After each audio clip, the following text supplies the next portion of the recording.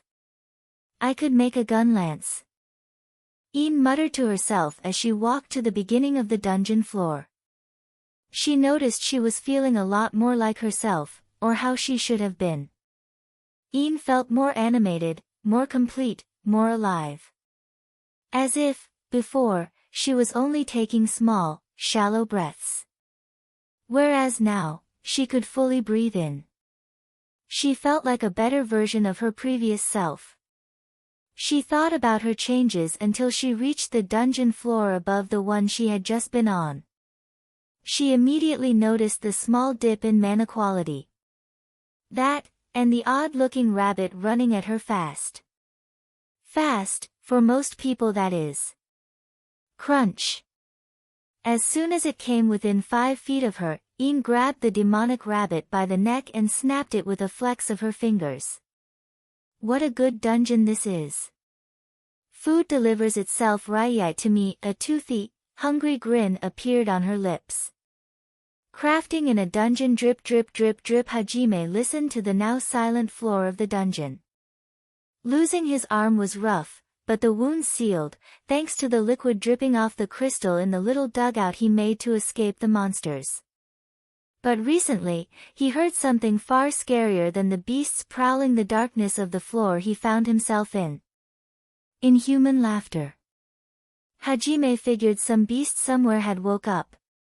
He felt its presence stretch out past him. Like a suffocating wave of malice. Then, strangely, it calmed down. He could breathe again. And the place was eerily quiet, with only the sounds of dripping water hitting the stream that carried through the dungeon floor. Hajime prepared the spear he crafted earlier, the one that he killed the two-tailed wolf with, for whatever it was that flooded the dungeon with that spine-tingling malice. What kind of monster was that? I'm not ready to take something like that on. Not when I haven't killed that bear yet. Hajime bared his teeth just thinking of the monster that took his arm. Crack. A loud sound then echoed through the cavernous walls surrounding Hajime. He prepared to use the lightning-clad skill of the wolf and strike out from his spot in the dugout. Snap. The familiar sounds of cracking bones, torn viscera and the splattering of blood and flesh filled his ears. It grew closer and more frequent as the minutes passed. Then, in the darkness, he saw it. Scales of black, sharp enough to shred metal and rock. Onyx claws as large as swords, gleaming with magic. Twisted black horns jutting over its head. The most striking, though, was its eyes. A fusion of a violent, angry amber and an eerie, calm violet. A dragon. Hajime's pupils dilated, his grip over his spear faltering as a monster approached him from the dark. Then he blinked and saw something else. A familiar person in the abyss. Ian was casually walking over, eating a piece of monster meat with a disgruntled expression. Hajime's jaw dropped once he realized who it was. Natsum. Hurry into the dugout. Hajime quickly pointed his head out and yelled. Oh, there you are, my boy. I've been looking for you. Come in there. Why? Everything's been scared away from my immediate proximity. Ian replied, wiping the blood from her mouth. It was then that Hajime noticed her appearance change. As slight as it was, she looked and carried herself differently. She almost looked prideful and carefree. Her red eyes were glowing in the dark and her clothes were nearly in tatters. Hajime looked away with a faint blush and coughed before stepping out to see if it was safe. How'd you end up down here? Hajime asked, suspicion laced in his voice. I jumped. After Shitayama hit you off the edge. Iin clarified. Humph. I knew it was him. He was always such an unbearable asshole. Hajime scornfully sneered. Iin snorted in amusement before patting him on the back. It's because he wants to dip his dick in kaori. But you probably realized that. I think she might be into the new look, Kaneki, ah crap. The white hair was just a side effect of eating these things, I swear. Hajime defended. Actually. You ate some of them, right? So how are you perfectly fine? He asked, giving Yin's appearance another look. Because I'm already a vastly superior race compared to these things. Their magic isn't going to do much. But I did pick up some of their natural magic abilities. Iin explained, watching Hajime blink in surprise. Huh. I thought that was unique to me. He muttered, also surprised by her declaration and the matter-of-fact way she said it. Let's talk. Make us a table and some chairs out of stone, alchemist. There's a lot we should discuss before trying to continue with the dungeon. Iin folded her arms with a scheming gleam in her eyes. Minutes later Hajime dragged his hand down his face dramatically. So that's the gist of it. What I saw earlier was real. Was it a projection? How are you a dragon? That's not even a class. Hajime looked at Iin indignantly. Would you believe me if I told you a Neapolitan-themed fox goddess made me into one? Iin asked, looking over the materials Hajime had set on the table to show her.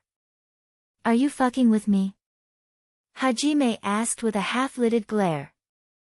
Iin simply shrugged with an amused smirk. Anyways. Think you could regenerate my arm with that ocean of magic you're so casually carrying in you? Hajime asked, a bit hopeful. Yeah. I imagine it'd be hard to use the martial arts I taught you with one arm. There's always kicks, I guess. Iin mused before focusing. It's definitely possible. Though I've only learned 2 spells, and they're more instinctual than anything else. I need to figure out how my magic works. If I will a spell into existence or have to learn it with repeat practice, or both. Alternatively, you could just eat something with high regeneration. Or craft yourself a kick-ass prosthetic arm. Iin saw Hajime's eyes shine in excitement at the mention of a prosthetic arm before he coughed in embarrassment and suppressed it. Prosthetic it is then. We could even put some weapons in it. The materials down here are tough, unique and plentiful. So we should have enough to make a bunch of weapons. Iin explained, picking up the ores Hajime collected and observing them. All right. But first, we're making you some damn clothes. I've made mine out of monster hide, so yours should be simple. I just need measurements. Hajime groaned, already seeing the teasing smirk plastered on Yin's face. Don't worry about that. I can make myself clothes. Our current plan should be to set up base here, create a workshop, collect materials, crafting and, of course killing the bear who mauled you like your name was Brad Pitt.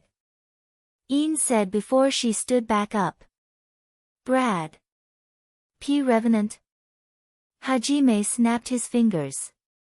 Feels good when someone gets the reference. 3 days later bang. Bang. Hajime blew large holes into the monster bear that ripped his arm off. Then he stabbed it in the head with the spear he crafted, finishing it off. Hajime panted, leaning on the spear for support while holstering the revolver he worked on with Iin. Feel better?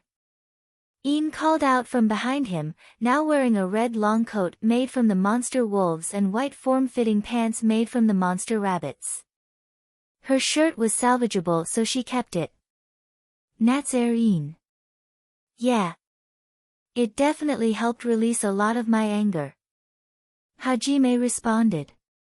Iin disliked being referred to as Natsum.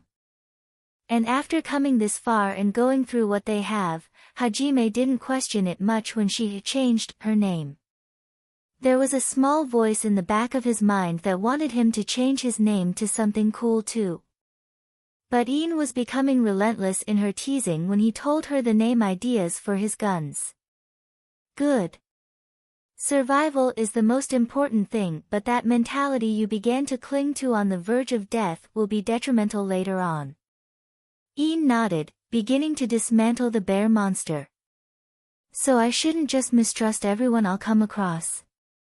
Hajime asked, taking a seat on a nearby rock and checking Donner. PFF. No. Trust is earned, Hajime. I'm saying taking some leaps of faith is necessary. Trust your instincts when they warn you. It's only when you get power can you take more risks with trusting other people. If we were to return to our class now, you would get it. Iin explained while carving the tough muscle out. Hayama? I never trusted him. Hajime asked with clear confusion. Hayama is a blatant asshole, so obviously you can't trust him. I'm talking about maybe some classmates that were quiet and reserved. And ones that were loud and the center of attention. Iin clarified. Cookie, Ryutaro. I barely remember the others beside the popular trio, and you, of course. Hajime replied. We'll run into them again. For now, let's focus on crafting more weapons. The arm's too complex at the moment. And I need something stronger than tool crystal to build my weapons with. My mana is way too strong for it, even in small doses. Iin mused, looking over some Donner prototypes they made. Dragon mana bullshit. Hajime griped. Many days later, with no way going up, the two decided to descend down further into the dungeon. Having eaten the bear and taken its hide, fur, and bones, they grew stronger. Hajime marginally more so than Iin, but she theorized it was either because of his protagonist status or new race. They passed the floor Iin had woken up in, making sure to grab as much Fulham ore as they could. They would prove useful as a fire bomb, so they were saving it for the future. They descended further and further into the dungeon, killing and devouring monsters and gaining unique skills. In Yin's case, they were all pseudo-spells. While Hajime had taken air claws from the monster bear, Iin developed a skill called mana claws. As if spitting on the original skills, the skills Iin developed were superior to the original skills. Level up. Level up. Level up. Level up. Each kill, she felt her heart pumping and producing more mana. And it wasn't just the quantity that was changing, the quality was improving as well. She knew the dungeoneering aspect was going to be a grind, but she was still surprised. It became so ridiculous, that Iin made them clear every floor, since she'd be hindering Hajime's progress if not. Bang! Crack! Hajime shot one of the Cyclops guarding a large door to death while Iin used mana hike to jump up and axe kick the other's skull in, making it look like a mutated baby that had its soft spot caved in. Iin gracefully landed in front of the door, making sure to kick off the blood and brain matter on her foot while appraising the huge double doors. So, boss room? Hajime asked. That, or there's a princess inside, waiting for her dark night. Iin dramatically replied. Ugh. No thank you. I like a woman who can kick my ass. Or a hot goth girl. Hajime responded thoughtfully while opening the doors. I never took you for the type. Always thought you might be a 2D girls forever kinda guy. Said Iin as she walked in after him, immediately spotting their next companion. What? Hang on. Something's here. Hajime activated his night vision skill, seeing the body of what looked to be a still-developing blonde teenaged girl. Is someone there? The girl called out. Nope. Sorry, wrongdoer. Just as Hajime was going to exit, Ian grabbed onto his collar and dragged him back in. Hey Hajime. Remember what I said about instincts? Ian asked quietly. Yeah. But come on. What the chances some loli got locked up in this hellhole? He whispered back. I think she might just be a short stack. Trust your instincts. Do they really tell you to just leave the girl here to rot? Ian snorted. Hajime made a serious expression while looking over the nude girl. Guess not. Feels wrong. Alright. Let me handle this. All yours. Ian retorted. I don't want to steal your future vampire girlfriend. I prefer women with more meat on their bones. Ian thought to herself, a few women immediately popping into her mind involuntarily.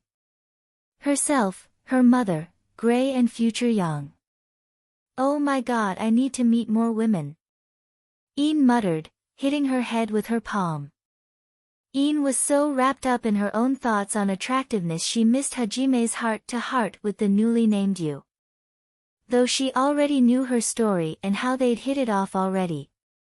She only came to when she felt the floor shake.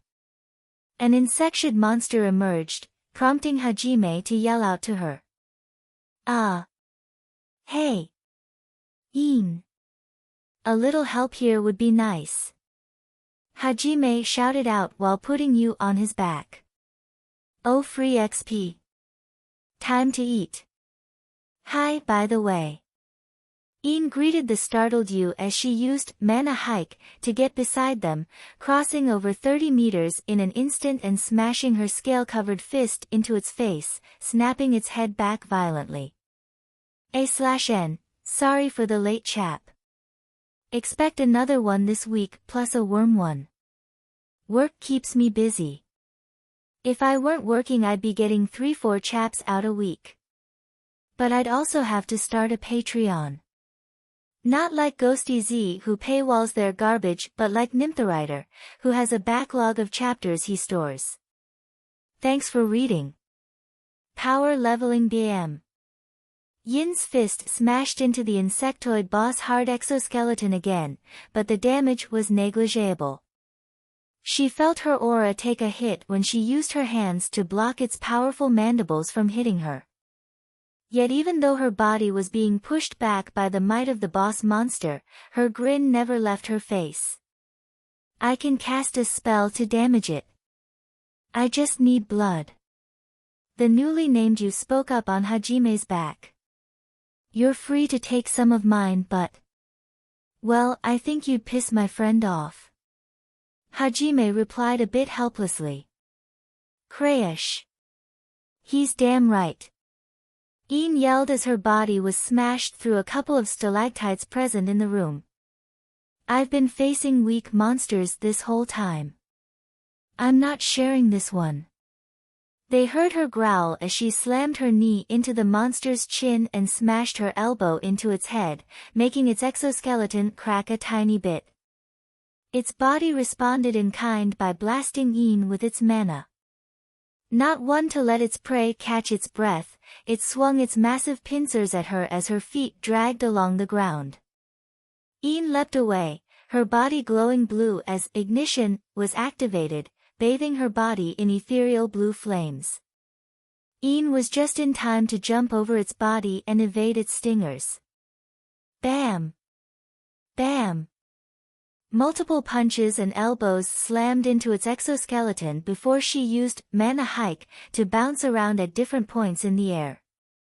The monster lunged at her, which she easily dodged and countered with a taekwondo flying side kick to its mandible. The force and blue explosion. making it quite literally explode out of its face and land near Hajime and Yu. She can directly use mana too? Yu quietly asked Hajime. Ha. Yeah. She's a bit of a monster herself. Hajime muttered a reply, watching Yin fight the boss. It was proving to be a challenge. Even going as far as to resist her strikes with mana claws and lightning-clad strikes she was hitting it with. Its body smashed Yin into the ceiling before blasting her down with a rather powerful explosion from its mouth. Hajime. You said with a tone of warning. Yeah, I know. She might be in over her head. Let's go help, don't you dare. A deep growling voice cut him off before he could pull out Donner. They saw Yin still standing, her aura dimming as she began to deeply inhale. An absurd amount of mana began to swirl around her, taking on the same hue as the blue flames that coated her body. Yu's eyes widened as she noticed the black scales and claws that appeared on her body. Hajime's brows furrowed as he realized what she was doing. She's not inhaling air. Oh shit. Hajime moved away with Yu as Yin arched her back and unleashed a brilliant flash of blue flames from her mouth. The room temperature drastically increased as a sea of azure flames shot out of Yin's mouth. The boss monster hissed and screeched in agony as the flames washed over it, boiling it beneath its exoskeleton. It threw its body around, flailing its limbs and rolling as it was burned alive. Soon enough, it stopped moving and Yin closed her mouth, running her hand down her warm throat. Ha! Phew! Yin panted, turning back to face the two. I agree. She is kind of a monster. Yu silently agreed. Well, at least it's cooked. But when could you breathe fire? Can you breathe anything else? Hajime asked, seeming a bit excited at the prospect of learning that. Darkness, maybe. Whatever that does. And yeah, I think I can teach you. Since your body utilizes mana like mine. Yin agreed, both walking up to the corpse of the boss. These guys are strange. I don't dislike it though, Yu thought to herself in amusement, watching the two peel off the monster's exoskeleton. Level up. Level up. Yin smirked as she glanced at the windows calculating her XP gain. The future bosses they'll face almost made her salivate. But she was determined not to steal all of Hajime's growth. After all, being in his party was practically a surefire way to get strong. Yu, Shia, Tio, and even Kaori experienced large leaps in strength when he trained them and took them dungeon diving. All she had to do was teach them a little and tag along for the ride. Several days later days passed as they cleared every floor they descended down into. As it turns out, Yu was kind of a badass mage. Something Hajime discovered when she used one spell to kill over 40 monsters. She was also quite knowledgeable about the dungeon and had told them both about its speculated origins. Though Yin had already known that much already. After that, Yin was subjected to something terrible. Hajime and Yu flirting. Hajime, Yu called out as they sat around a campfire, looking at Hajime hungrily. I hope she's just thirsty. Yin muttered, hearing Yu glomp Hajime, then Hajime's groan. Mature taste, Yu said between muffled groans. That better just be you drinking blood. Yin called out, hearing the questionable noises stop. Ugh. It is. Hajime groaned out. As soon as Yin looked over, she saw Yu straddling Hajime, looking over at her with somewhat of a competitive look in her eyes. Yin shook her head ruefully. Well, if you ever do feel the need to suck more than his blood, at least give me a warning so I don't stick around for it. Yin smirked, seeing both of their faces go bright red. 2 days later, bang. Ian shot the flower off a dinosaur monster, making it collapse into a tree. Ian clicked her tongue, looking at the superheated barrel of another failed gun prototype. Even being made of superior metals and the carapace of the insectoid boss, it only really lasted 3 shots before it was rendered inert. We'll have to make it out of something that's on par with a dragon. Hajime commented, catching the ruined pistol. So. Another dragon? You asked, both glancing at Ian. Another dragon. Ian thought about it. Images of Tio popped in her mind. Though there was a difference between what Ian feels to be a dragon and what Tio was. She had the form and impressive power, yes. But there was no hint of any kinship she could feel. Though perhaps, not yet. That'd probably feel strange. Wouldn't they be your brothers and sisters? Hajime asked casually. Then they were blasted with the full force of something they barely recognized to be bloodlust. Both looked to Ian, who was emitting it. Her face was shadowed over by her hair, but they saw the ominous deep purple eyes staring at them as if they said something unforgivable. As soon as Hajime appeared ready to fight, the horrifying pressure on their shoulders went away. Ha! You took a deep breath and stared at Ian cautiously. Sorry about that. Instinct took over there. Ian apologized, easing both Hajime and Yu, who took a deep breath to calm themselves. Yang had appeared in her mind after Hajime made his comment. It confirmed what Ian had always thought in the back of her mind. Once she returned to Remnant, she had something to do. 3 days later, the flower boss turned out to be a disappointment. Its main ability was to control monsters with its flowers, which would sprout on its head. This time, Hajime was the one who killed it, given it tried to kill him with you. After that, they decided to relax on that floor, since it simulated being in a forest above ground. It felt as if they were close to the end, so resting and preparing was a good idea. Ian was thinking while staring at the prototype rifles and pistols her and Hajime had made. Hajime could use them, but her own mana was far too potent and would destroy the toughest ones in about 3 shots, even using as little mana as possible. On the bright side, she was learning how to efficiently use her mana, but it was getting frustrating. Puchi Yu poked the side of Yin's breasts, trying to get her attention. Yes, Yu. If it's about blood again. Yu shook her head and looked to Hajime, who was dismantling a monster several meters away. Need advice? Like Hajime. Very much. Yu admitted with a small blush. Oh really? I hadn't noticed. Ian replied sarcastically. Yu pouted and crossed her arms, used to think you did too. Got competitive. Sorry. Ian waved it off, no. I'm not into men. But I suppose if I ever became curious, I'd ask Hajime. Yu became somewhat defensive after hearing that, until Ian snorted in amusement. Mew. Fine. But only after I do. Yu huffed in annoyance. Alright, Alright. What advice is it you need? You already know you're in love, so just tell him.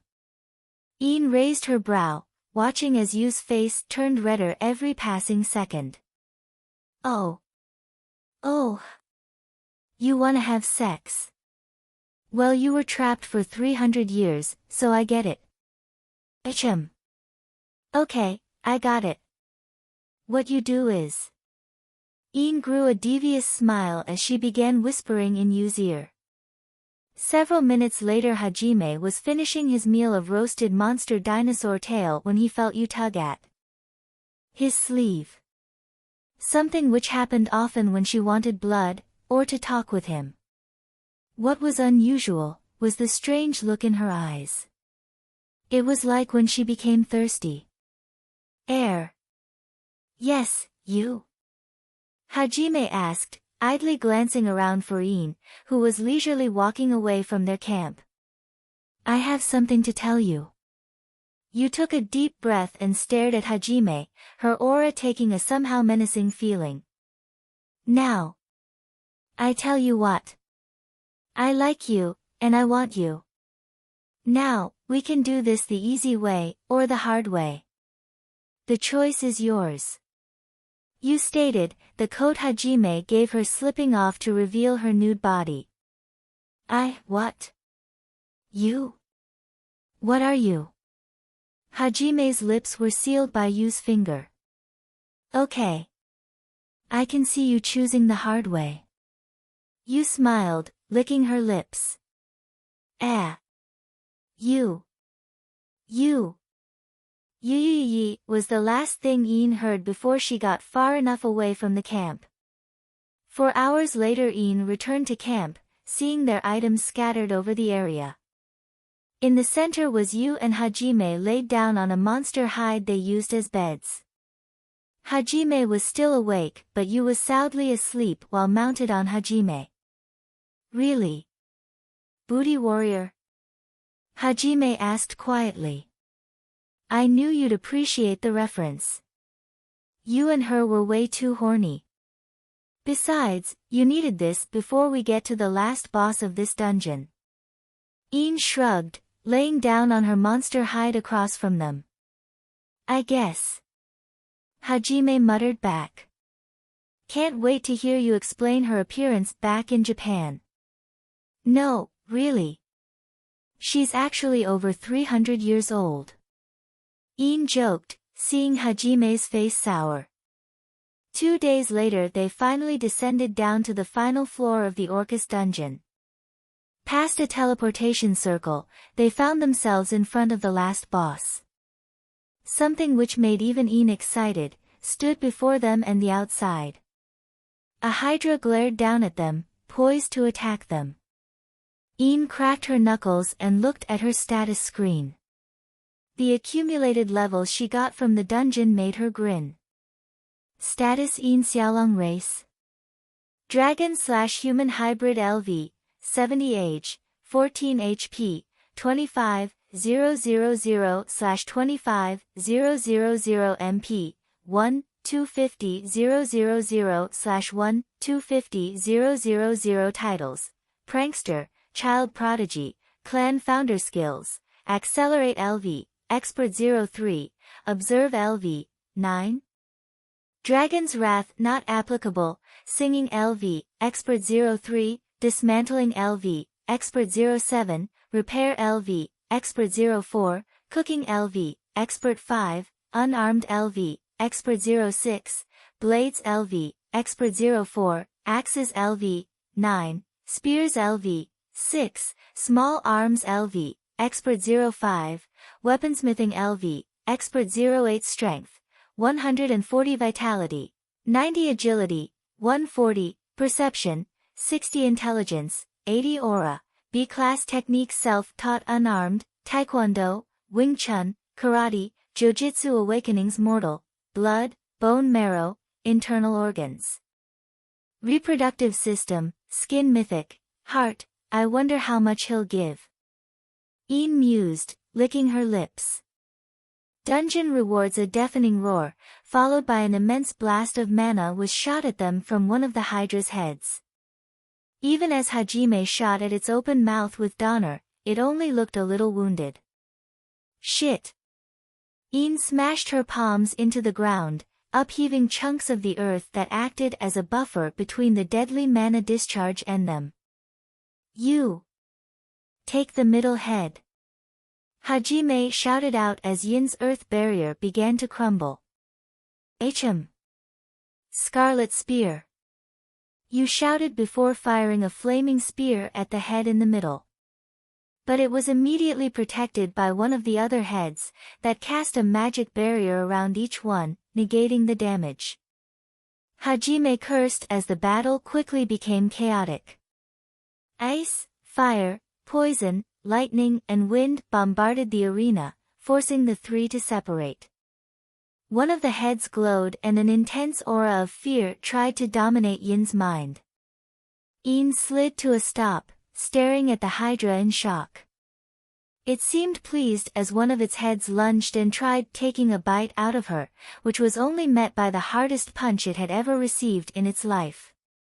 The recoil shooting its body back, and one of its deadly fangs flying out of its maw. You. Yin shook, yes. In fury. I've never been more insulted in my life. Her teeth grit, Yin clenched her fists tightly and began to run at the Hydra. Wait. We haven't fully figured out what it's capable of yet. Hajime yelled out between gunfire. Kagich. Yin forcefully reined in her anger, realizing Hajime was right. Whoosh. Rightfully so, as even with that injury, it had recovered and shot a massive blast of fire at Yin, who used mana hike to quickly maneuver away from the flames. You're proving troublesome.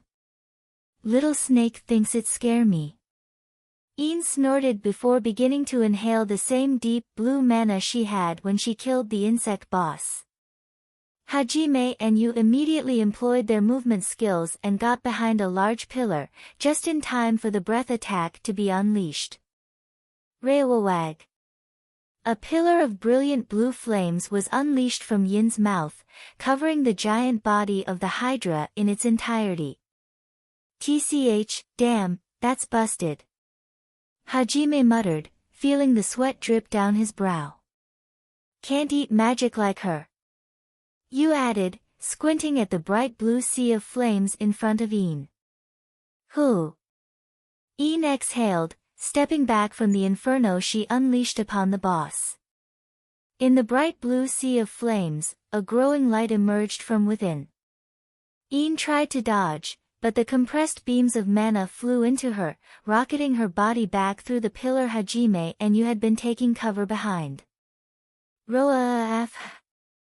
Yin. Hajime yelled out, through the angry Hydra's roar.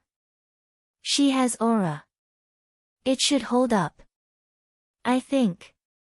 Yu replied, casting another spell at the smoking Hydra. TCH. Yeah, hopefully. Go check on her, I got this fucker. Hajime said as he pulled out a large antimaterial railgun he named Schlegen. Amen. Yu nodded, waiting for Hajime to fire before running after where their companion had been blasted away to. Fum. Black lightning gathered at the base of the gun before a projectile was shot out of the barrel at incredibly lethal speeds. The Hydra had no chance to dodge, and lost one of its head as a result. A fountain of blood, bone and viscera shot out of its eviscerated neck stump as its body recoiled from the agony. Spitting in disdain, Hajime leapt off the broken pillar, reloaded and fired once more into another head.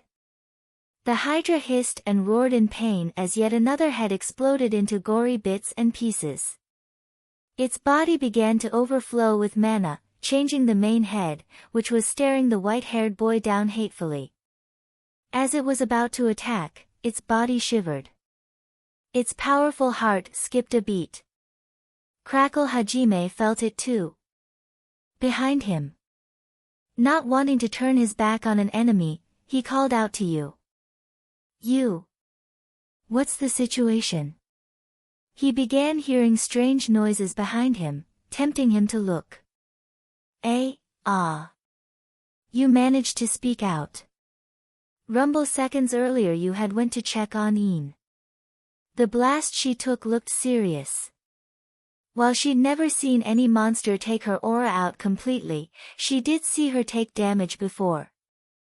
A light flickering outline of her body. It even served to fuel her unique ability to speed up and hit harder. But you had never seen her in the state she had been in. Burns, scrapes, bruises and cuts covered her body. You rushed to help her up, but something about Yin's appearance made her stop in her tracks. That look on her face she was wearing. That smile. It was far too menacing. Ian? Are you? You stopped as Ian stood up on her feet. Fool. Ian exhaled before looking at her. You should get back, Ian said as she began to walk forward. Mana exploded from within her as she activated a skill she hadn't used in a few years. #% Dragon's Wrath, activated. Priming, complete, different to how it was last time, she felt her body change. Not just that, but her sense of being had as well. Pride filled her very being as she watched her view elevate. Where she used to look up to see the Hydra's heads, now she was the one looking down. You managed to speak out. There was no time to marvel at herself or look over what changes happened. She already had a feeling what occurred, thanks to feeling the 2 extra limbs attached to her now. All there was time for, was ripping this snake to pieces. Groaf. Hajime ducked right before a huge black blur the size of the Hydra slammed its entire body into it. He felt beads of cold sweat run down his back at the absurd surge of mana radiating off it. An honest-to-God dragon. Fuck. That class is busted. Hajime complained angrily as he moved back to you, just in time to see the black dragon bite down on one of the Hydra's necks and rip its head off. Not done yet, Hajime. You exclaimed as 2 heads bit into the dragon's scaled back. HNH. Right. Let's back our girl up. Hajime smirked and aimed his rail gun once more. Amen. You replied, casting a spell. The 2 wings on the dragon's back thrusted out, grabbing the 2 necks with the claws attached to the tips and raising the heads up just enough to where they can get a clean shot. The 2 heads were blown to smithereens, leaving the last one futilely attempting to attack the dragon, to survive. Gra. The main head had its jaw grabbed by the black dragon, in both of its claws and wings. Its powerful jaw was forced open as the dragon began to inhale mana at an insane rate. The mana within Hajime and you themselves had struggled to stay within them. This time, the mana was tinted ink black, with ethereal purple mixed in. Hajime and you wisely decided to retreat back to the opposite end of the room as the dragon finished inhaling. Then blasted a hyper-focused beam of darkness and something else out of its maw. It looked less like a breath attack, and more like some doomsday weapon, as it ripped, tore and destroyed its way through the monster. Whatever the black energy touched began to corrode away. But whatever the strange purple aura touched had simply been erased. The dragon closed its jaw, letting the remaining body of the Hydra drop to the floor before huffing, either in exertion or anger. Or both. Hey! Sun's getting down real low. Hajime called out, jokingly yet cautiously. The dragon snapped its head in his direction, seeing both of their nervous faces. Luckily, she looked sane enough to recognize them and began to calm down. The intense beating in her chest was starting to hurt, after all. She felt herself begin to shrink, which was actually as painful as she thought it would be. Wings, tail and horns retreating into her body while the excess blood pooled around her and drenched her head to toe. Ow! Ow! That fucking hurt. Ian groaned, falling to her knees. You good? Hajime asked, turning his head and sight away from her, while you glared at her. Mostly. Why are you? I'm naked, aren't I? Ian asked, looking down to her blood-soaked but naked form. You huffed, still glaring. Oh, relax. Hajime likes petite. He's attracted to you, isn't he? Ian stood up and smirked at the huffy vampire girl. Before you could muster up a response, they had disappeared. The magic circle that teleported them to the boss room glowed, having sent them to a room where a skeleton sat on a throne, holding a precious-looking jewel. Ian smirked to herself and thought of the reward for clearing the dungeon. Creation magic, 2 months later, Fiu. Ian sighed in delight as she floated atop a pool floaty she had made. The final floor was essentially a dream house/manor that they'd been living in all this time. There was a waterfall that poured into a large reservoir of clean spring water that they used to bathe and swim in. Which was what Ian had been doing, since there were really no other recreational activities other than help create things with Hajime or teach you some martial arts. Ian and Hajime went a little nuts in creating tools from earth like kitchen appliances, vehicles, weapons, clothing, and even some jewelry. The black bikini with gold dragon patterns Ian was wearing was one of such things. Not only was it comfortable, but it could take more hits than any armor they'd come across so far and could expand in case she grew even more than she did now. Oi! Ian! We gotta pack our stuff in the Hummer. Hajime called out. Finally decided we were prepared enough? Ian asked, hopping off the floaty and landing, now fully dressed. Plus, I have my inventory. So everything I need's there. Ian remarked, walking up to Hajime as he sat on his workbench. I know. I have the storage rings too. But I think this might be too much. Hajime said sheepishly, looking at the huge stockpile both himself and Ian had contributed making. A jet, a tank, missile launchers, mech suits, armor, and a lot of guns. Yeah, it probably is a bit too much. But hey, nobody will find them here, right? We can always return. Ian shrugged. She already had her 5 most prized creations with her.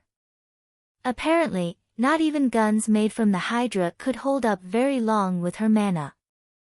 Luckily, a few scales had flew off her in the battle. With those, she was able to create 2 weapons capable of handling her mana. A Mecha Shift DMR railgun that transforms into a curved greatsword and a rather huge 8-shot Gauss mana revolver. Ian refused to let Hajime name them anything German, settling for 2 names after a week of thinking about what to call them. The black-scaled Gauss revolver was able to seamlessly use and switch to any element poured into the hollow-tipped ammunition. Ian named it WIRM for the 2 dragon horn-looking iron sighs on it. The DMR railgun took a lot of serious effort to make on both Hajime and Yin's part. The end result looked like a weapon fusion straight out of Monster Hunter and RWBY. It was almost 2 meters in length and weighed over 500 pounds. The scales made up the blade part, having been fused together to make a midnight black blade that was nigh indestructible. Hajime had went all out on the DMR railgun parts, using his Schlegen as a base.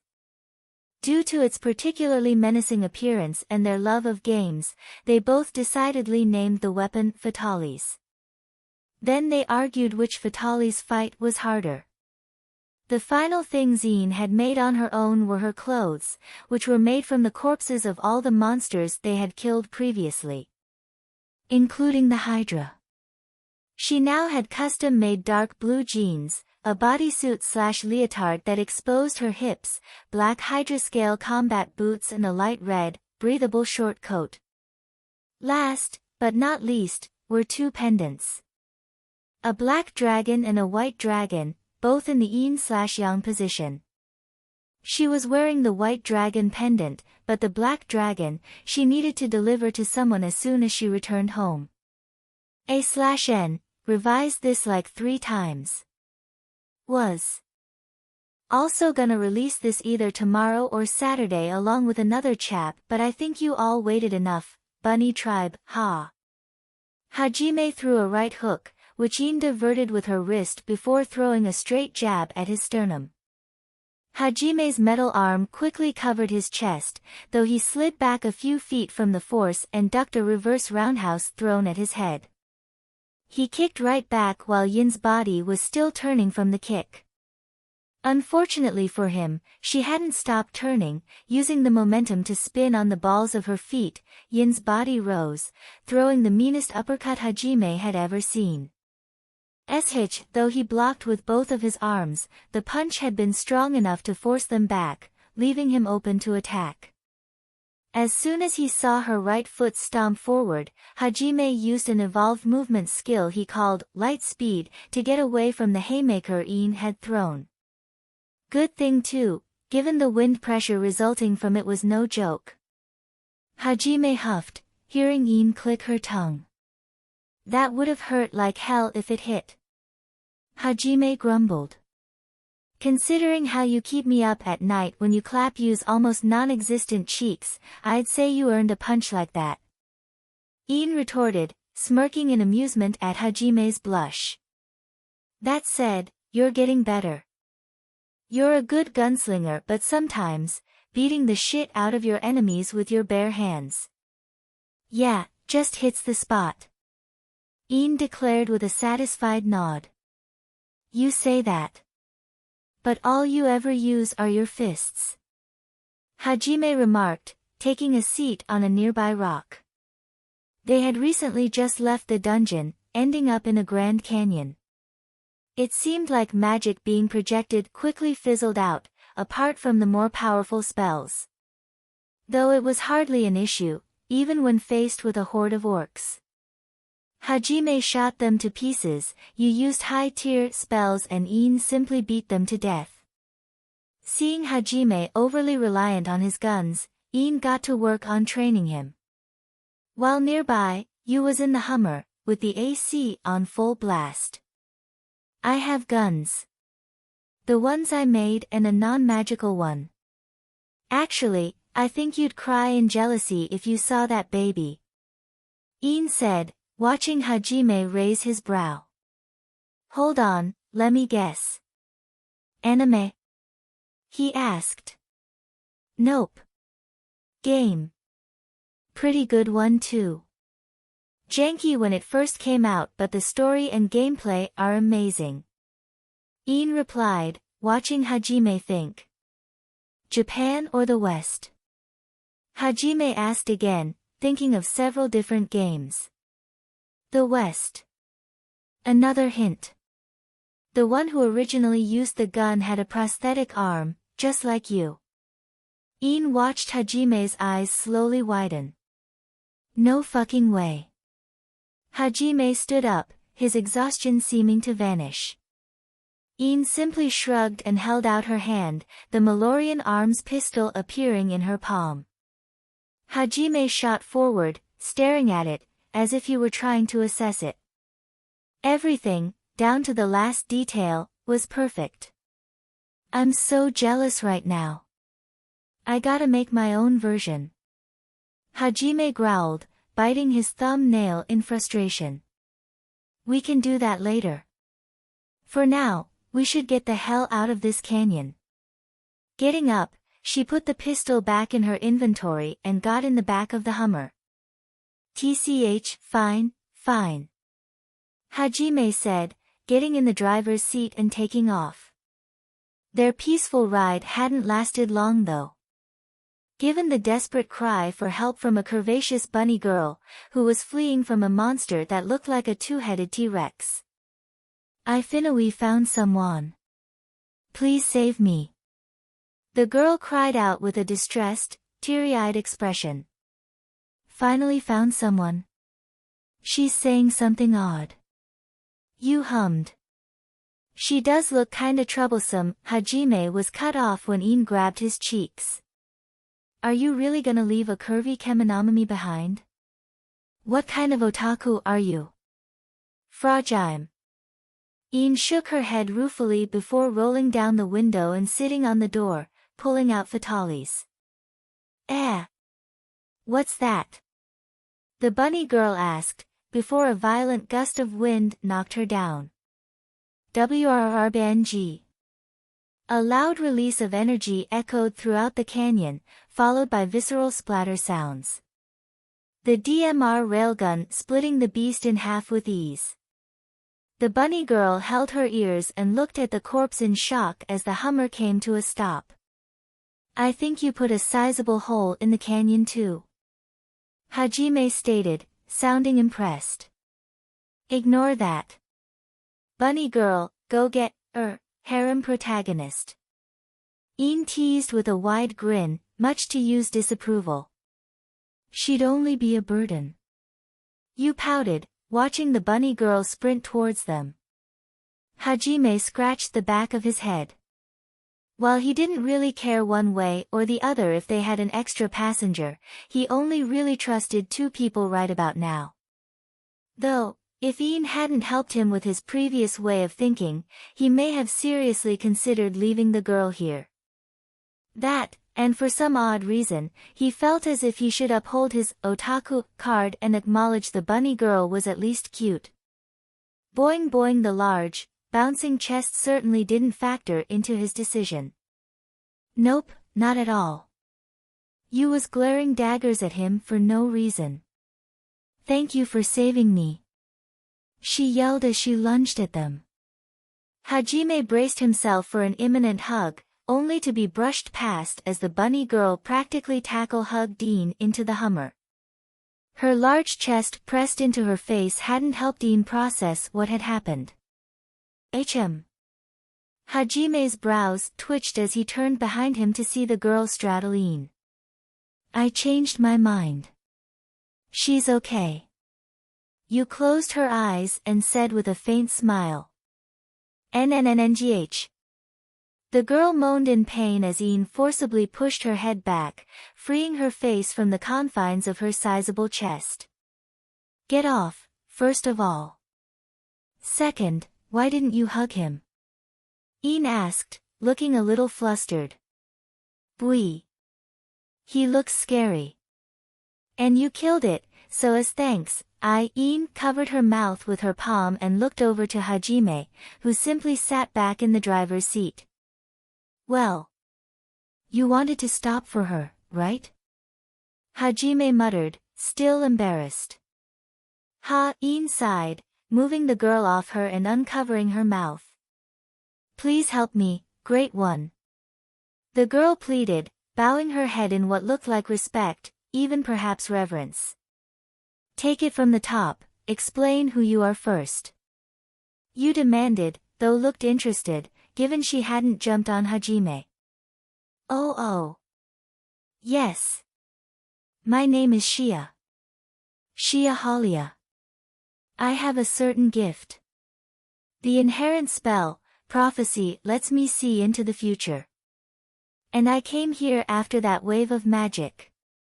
Shia quietly muttered the last part while staring intently at Ian. It even escaped the dungeon? Yu asked in surprise. Yes. The effects were felt far and wide. The demons thought it was humanity and vice versa. But I knew it was. Shia nudged her head toward Ian, who sighed. Ian. So you want me for something? She asked, folding her legs and thinking to herself. Yes. Please, Lady Dragon. Save my family. Shia pleaded, head bowing low. This opportunity was supposed to be Hajime's. At least the beginning of his romance with Shia. I was expecting to kick back and watch him get a harem. Too bad I'm not at that stage in puberty yet. Shia's rather pretty. Ian thought to herself as Shia explained the situation regarding her tribesmen being captured by the Imperials. Actually, now that I think about it, I have a type. Curvaceous women. Strong women. It'd explain Grey. Ian hummed, noticing the Hummer getting quiet. Ahem. Ian? Hajime called out, turning her attention to the three of them, who were staring at her expectantly. What is it? Ian asked. Do you want to go help her people? I'm no hero, and it definitely sounds like a pain. But you is interested. Plus, you're the one she asked. She's even. Hajime coughed and looked away. Shia had been hugging Yin's waist like she were a lifeline. Her face buried in her stomach, where Yin swore she could feel her breathing get heavier. She almost heard Shia muttering something to herself as well. Oh, six-pack. Yeah, I guess we can make a stop. If they're as docile and cute as this one, they'll definitely need the assist. Yin shrugged and pet the bunny girl's head as if she were a pet. Smells good. Shia mumbled. Just get us out of this canyon. Yin said as she shook her head. The next few hours, they drove out of the large canyon. Any enemy small enough was either ran over or shot down by Hajime and Yin. Anything bigger than the Hummer was blasted to pieces by Yu's magic.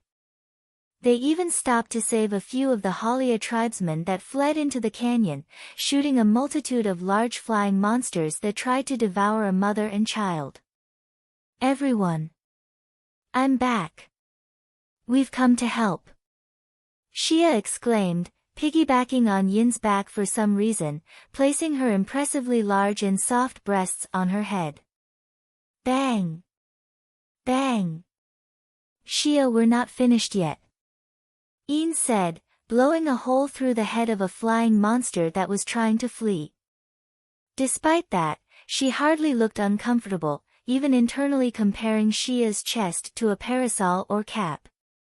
The tribesmen and women began to run to them, gathering around them in excitement. Shia! Shia's back! One of the men exclaimed excitedly. She brought help. Another one, a young woman, added. They were led to a small cave within the canyon, where a middle-aged man was waiting with two male guards. Hello, my lady. You must be Mistress Yin. I am Shia's father and the chieftain of the Haulia, Haulia. The man greeted with an overly polite bow. No need for that kind of attitude. Let's get somewhere safer. Talking while monsters swarm us is annoying. Hajime, you? Yin looked back, ignoring the passenger on her back and the strange fearful yet reverent looks the Haulia tribe was giving her. Yeah, just let me put the Hummer in my ring. Hajime responded, a little busy giving you head pats. Yes, please follow me. Cam replied, beginning to lead them away, up through the canyon to where the Imperials had been sitting nearby. They had chased the tribe into the dangerous canyon, waiting for them all to either die or return back, to be captured. Yin walked up the staircase, feeling a small group ahead. It seemed Shia also felt their presence too, having tightened her grip on Yin's shoulders subconsciously. Relax. It'll all be over soon. Yin stated, seeming completely unbothered. You'd be making an enemy out of the Empire. Why would you? Shia quietly asked. You're the one who begged for my help, right? Even going so far as to using your body to tempt me. I'm doing this, because I feel like it. Hajime only agreed because you and I are interested. And you probably sees herself in you a little. Yin replied, stepping up the last step and looking over to the Imperial guards. Oi. Seriously. Some rabbit freaks are still alive. The leader exclaimed, standing up and walking over, looking at Yin, Yu and Shia lecherously. Hajime put his hand on Donner, his face going stone cold. Yu looked at the men, almost pitying him. While Shia hid behind Yin and gave the guard a dirty look.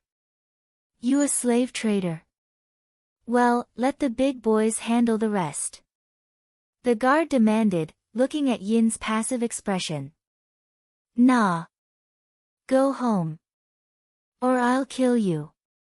Ian retorted casually, watching the man's expression shift to anger.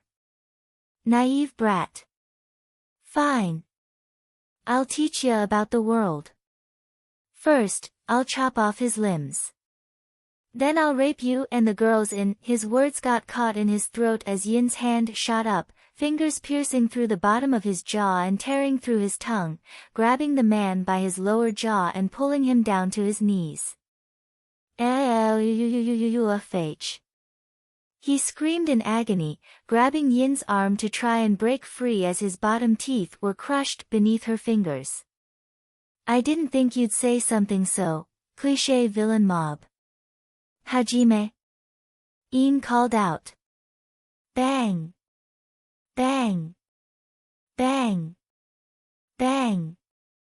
Hajime coldly snorted, gladly putting massive holes in the Imperial guards. Leaving just one terrified man left, who tried go crawl back to the carriage. Only to be stopped by you, who hopped on his back, stomping his head into the dust. Thanks. We'll interrogate that one later. Ian said while tearing out the guard's lower jaw and leaving him to bleed out in the sand. Shia and the Haulia tribe looked at them apprehensively, but gratefully. Thankful that these monsters were on their side. And, sorry about last week. Was gonna finish this chap but Mom needed me for family reasons. Teaching rabbits, you motherfew, a bear beast man growled before being kicked in the face. Good job. As rabbits, your strength lies in your legs. But that's no excuse to slack on your arms. Continue the grind. Ian shouted out from a few meters away. Yes, instructor. The chieftain of the Haulia tribe exclaimed before continuing his fight with a bear beast man. Wham! Keh. Stay. Still. Another bear beast man, who happened to be fist-fighting Haulia tribesmen, yelled in frustration. As it turned out, once they visited the town within the Sea of Trees, Via Belgen, they encountered some troubles. An elder of the town, an elf by the name of Alfredic Arpist, had come to meet them outside and guided them in, once he saw the ring Hajime had taken from Oscar Orcus. Though his gaze lingered on Ian for a few seconds. She was a little busy dealing with Shia essentially being glued to her back. Turns out Shia was an outcast in the town, and thus the Haulia were driven out, since they had refused to banish Shia. Having been passive rabbit beast men, the Imperials capitalized on their passivity and captured quite a few. Which led to their current situation. During the meet with the town's elders, Shia had tried to save her tribe by accepting banishment herself, but the Haulia tribe once more refused to leave her for their own safety. More than that, Ian, you and Hajime had backed her and the tribe, even if immediate access to the dungeon through the town was off the table. After they left the town, both Ian and Hajime confronted the Haulia tribe about their weakness, and thus began their training. Ian would cover hand-to-hand, hunting and processing animals and monsters, you would cover magic, and Hajime was in charge of weapons, crafting and fitness. To put it plainly, it was hell for the Haulia tribe. Hajime got sick and tired of their passive nature and turned into a drill sergeant from hell. Even Ian was shocked at how far he pushed them. Climbing steep cliffs, fist fights with each other, knife sparring, and they were even forced to eat bugs if they hadn't successfully hunted that day. Ian took a more practical approach with Shia, giving her a workout plan to do 2 hours before their weapon training. She was a natural at predicting an opponent's moves, so she had great battle instincts. All she lacked was experience and physical tempering. Fortunately, during the 10th day, some live targets came looking for them. Some bear beast man Hajime punched for being too aggressive in the meeting within the town, and his crew. Since they came looking for trouble, Ian and Hajime were only too happy to oblige. And so, An all-out brawl began between the recently toughened Haulia tribesmen and the overconfident bear beast men. Fuck! The leader of the bear beast men shouted after Shia's father hit him across the jaw with a snap kick. Is Dad okay? Shia asked, massaging Yin's shoulders as she sat on a chair she made. He's a spirited one, your pops. He'll be jewelist, get up motherfucker. What are you on your knees for, bitch? You gonna suck daddy's cock? I don't swing that way, so put up them hands. Fiyin. Ian finished after Shia's father screamed expletives at the leader of the bear beast men and continued to pummel him until his face was unrecognizable. I be sorry. Please spare my men. The leader begged after spitting out a wad of blood. Oh, we're not gonna kill you. We're just using you for some practice. Now, be a good boy and throw some fucking hands. Shia's father exclaimed while ripping his shirt off and exposing his muscular chest. The bear beast man started to whimper. Think we took things too far. Hajime called out from beside Ian. They're not killing them, right? Teach them to be warriors, but temper their skills with mercy. If they were using blades, I might have been worried. Ian shrugged, groaning as Shia put pressure between her shoulder blades. That aside. How's Shia doing? It's almost time to go to that dungeon. Fog's receding so it should be possible to find now. Hajime asked, ignoring the strange noises Ian was making. Shia's got a talent for body-strengthening magic.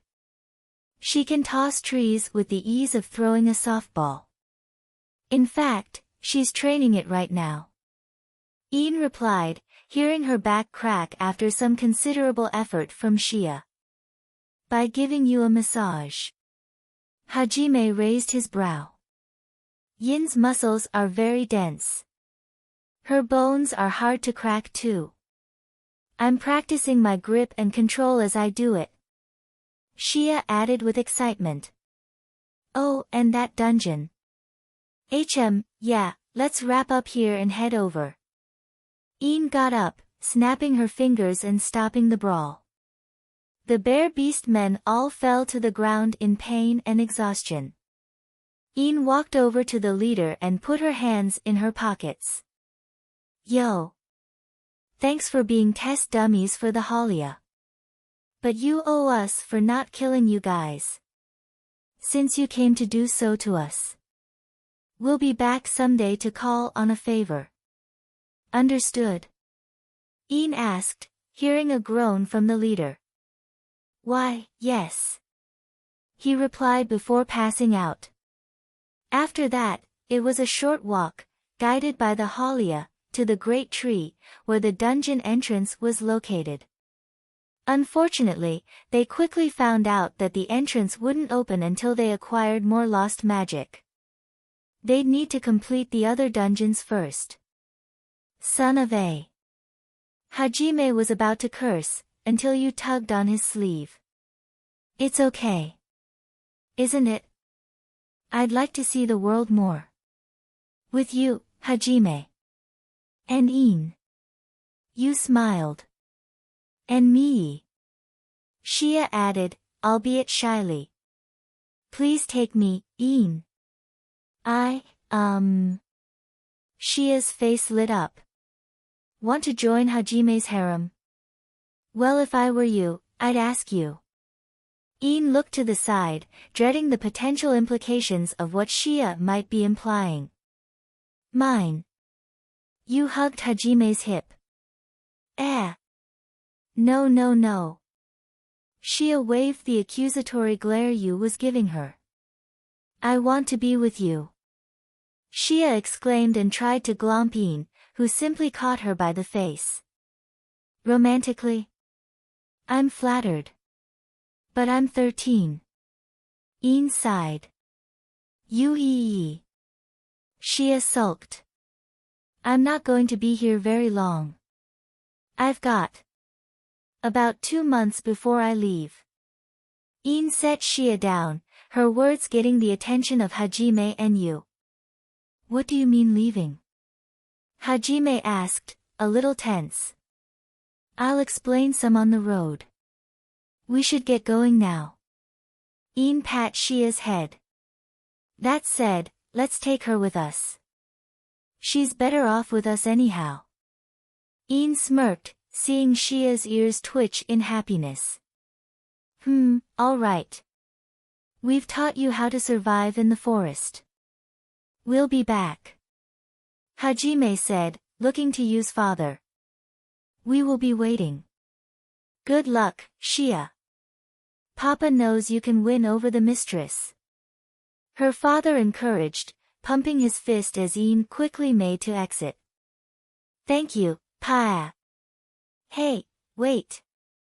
Shia quickly chased after them as they began to leave. After summoning and getting in the Hummer, the atmosphere became tense and quiet for a few minutes. Iin sighed after 5 minutes and cleared her throat. All right. In 2 months, it'll mark my 1 year of being here. It's a complicated thing to fully explain, but it ties into me being a dragon. Hajime, you must have had doubts about my class when I turned during the Hydra fight. Iin explained, Hajime slowly coming to a stop. Yeah. No way a class like that exists here. You were an anomaly.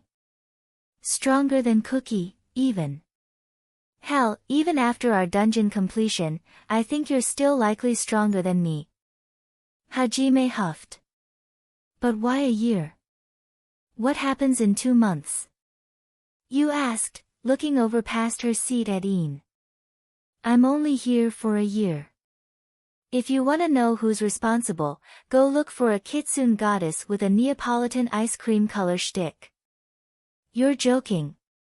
There's no goddess described like that. Shia cut in.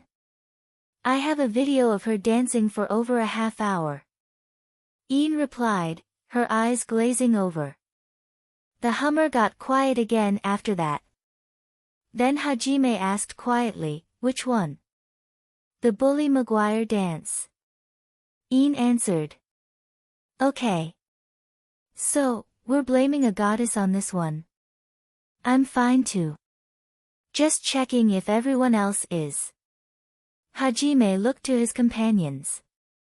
You, who seemed to be trying to comprehend such a goddess, nodded. Shia, who still looked extremely skeptical about it, slowly nodded, and Iin, who simply shrugged. Okay. Tell us more on the way. Hajime muttered before starting to drive again. All right, but only a bit. She seemed petty enough to descend from wherever she resides and screw with people for any offense. Iin explained, hearing a silent scoff from Hajime. As much as Hajime may hold some disdain for the gods, the goddess that he had heard of sounded like a headache to him. Though he agreed not to openly mock her, since he didn't want some trickster goddess descending and screwing with him. He had enough issues already. Soon after, they arrived at the nearest village and disembarked close to the wall. Iin and Hajime both started walking ahead towards the gate when Iin snapped her fingers. Oh. Shia needs a collar. Iin pointed out, much to Shia's lament. But. Shia pouted, only to have her back pat by Yu, who understood. Racism, Shia. Racism. Iin placated, rubbing her bunny ears to calm her down. Stupid collar. Shia sulked as Iin quickly put something together in the back of the Hummer for 5 minutes. Iin signaled Hajime to put the Hummer away and walked over with a black scale choker. Alright, chin up. I made it comfortable, so just bear with it. Shia tilted her head as the choker connected. Beautiful jewelry. Yu blinked, taking a good look at it. Holy. Iin, you used your scales for it? Hajime asked, watching as Shia touched the choker reverently. Yeah, so. Ian replied, watching them all look at her in shock. Do you not know how valuable dragon scales are? You asked. I do. But I shed them when they get too mana saturated. Shia can use the mana stored in them if she wants. Ian shrugged casually and walked over to the gate. But the mana in this is way higher than even use. Shia muttered as they followed behind their companion. Che. As ridiculous as ever. Hajime snorted. I'm built different, scrub. GGEZ. Ian casually retorted as they stepped up to the gate guard. Says the hacker. Hajime spat back. Plates? The guard asked, seeming confused. Oh, shut up. You eat monsters for power. You budget Rimuru. Ian retorted and handed the guard her plate.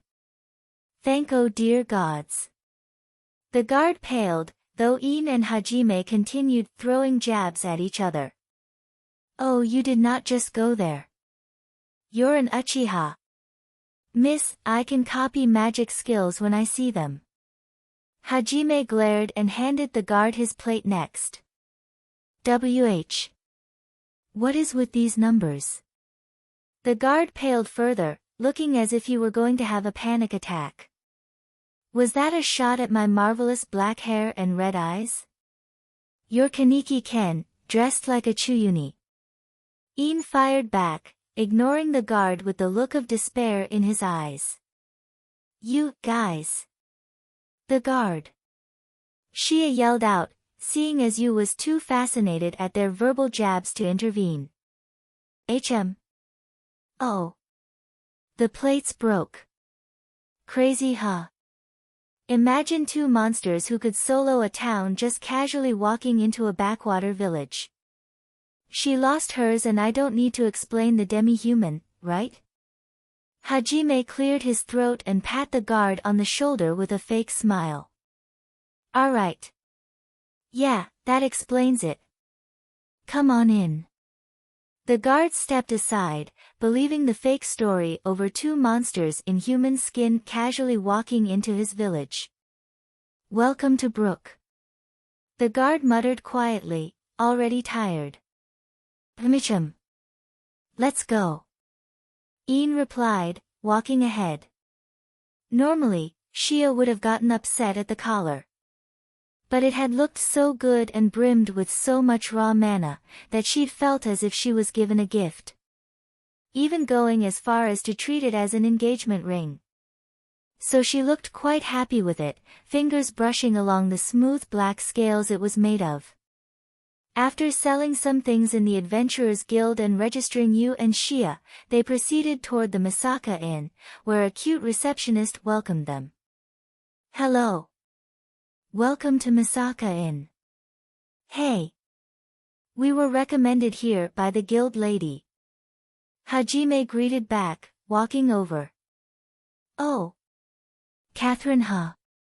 Well. We have rooms for 2 and 3 people. The receptionist looked at Hajime and Yu with a wink. I'll sleep with Ian. Shia called out quickly. As long as it's sleeping only. Ian watched as Shia deflated, muttering something about the stairs to adulthood to herself.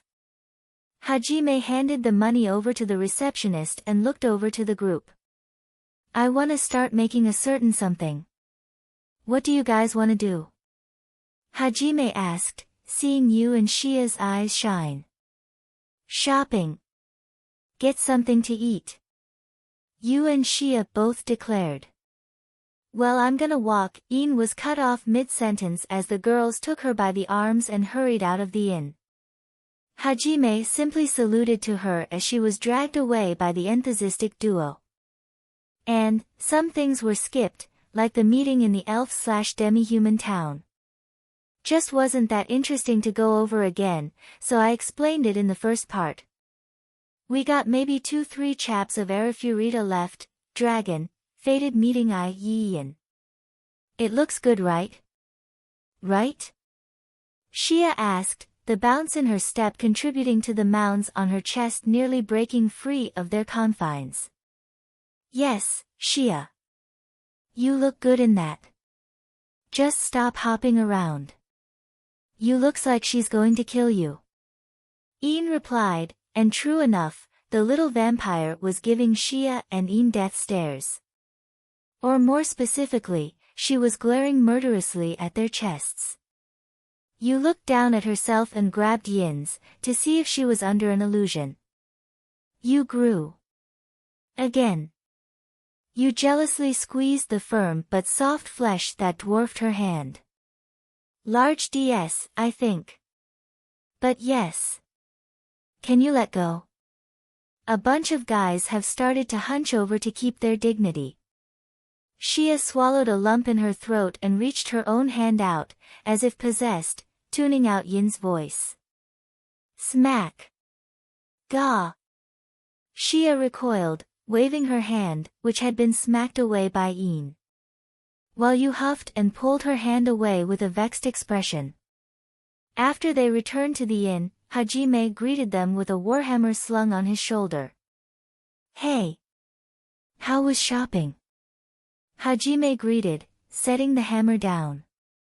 Shia and Yin got new clothes. Got annoying stares. You replied, sitting down next to Hajime. Ah, yeah. None of the clothing suited me. Too tight. Same with Yin. Shia scratched the back of her head. Crack. Hajime looked over to you, who had been gripping the nearby wooden railing too hard. She looked at Hajime impassively, but he knew better than to say anything. Though he heard Yin snicker. Okay, great. Shia, I made this for you. Just pump mana into the handle and the shaft will extend. The head's also a gun. Hajime ignored the fiery look Yu was giving Yin behind him and gifted Shia the warhammer. Let's go test it in the Risen Great Canyon then. Any more leering and I'll burn this shithole to the ground. Yin muttered as she walked outside. Was it really that bad? Hajime raised his brow, hearing several small cracking noises as Shia slung her hammer over her shoulder. I'll break their fingers. Slowly, was the last thing he heard before Shia left the inn. After that, they left the village behind and began to search for the dungeon within the Risen Great Canyon. It became somewhat of a camping trip, with the occasional training sprinkled in. On the third day of searching, they took shelter inside a cave, after Shia smashed and shot the wyvern monsters Yin managed to wrangle. While they were setting up a fire, Shia called out to them. Hey! Guys! Come here! Shia shouted out from a small nook within the cave. Do you forget toilet paper or something? Hajime asked. No. Just come here. There's something over here. Shia replied loudly. Oh, I know this one. The troll dungeon. Skip. I can just learn gravity magic from them after they get out. I wanna see the limits of my transformation. Yin hummed and walked over with you and Hajime. As soon as they arrived, they saw, welcome. Mildy Raisin's exciting Great Labyrinth #, the hell is this? Hajime stared at the plaque hidden in the cave. Well, we found the entrance. You guys go on ahead. I want to practice my transformation. Yin shrugged and stepped away. I wanna see it. Shia exclaimed while turning back. Later. I'll go find the exit and wait for you guys. Yin waved them off, though Hajime nodded slightly. Probably thinks she'd carry us. Alright, let's show her. Hajime clenched his mechanical fist and opened the turning door. "Amen. Let's go."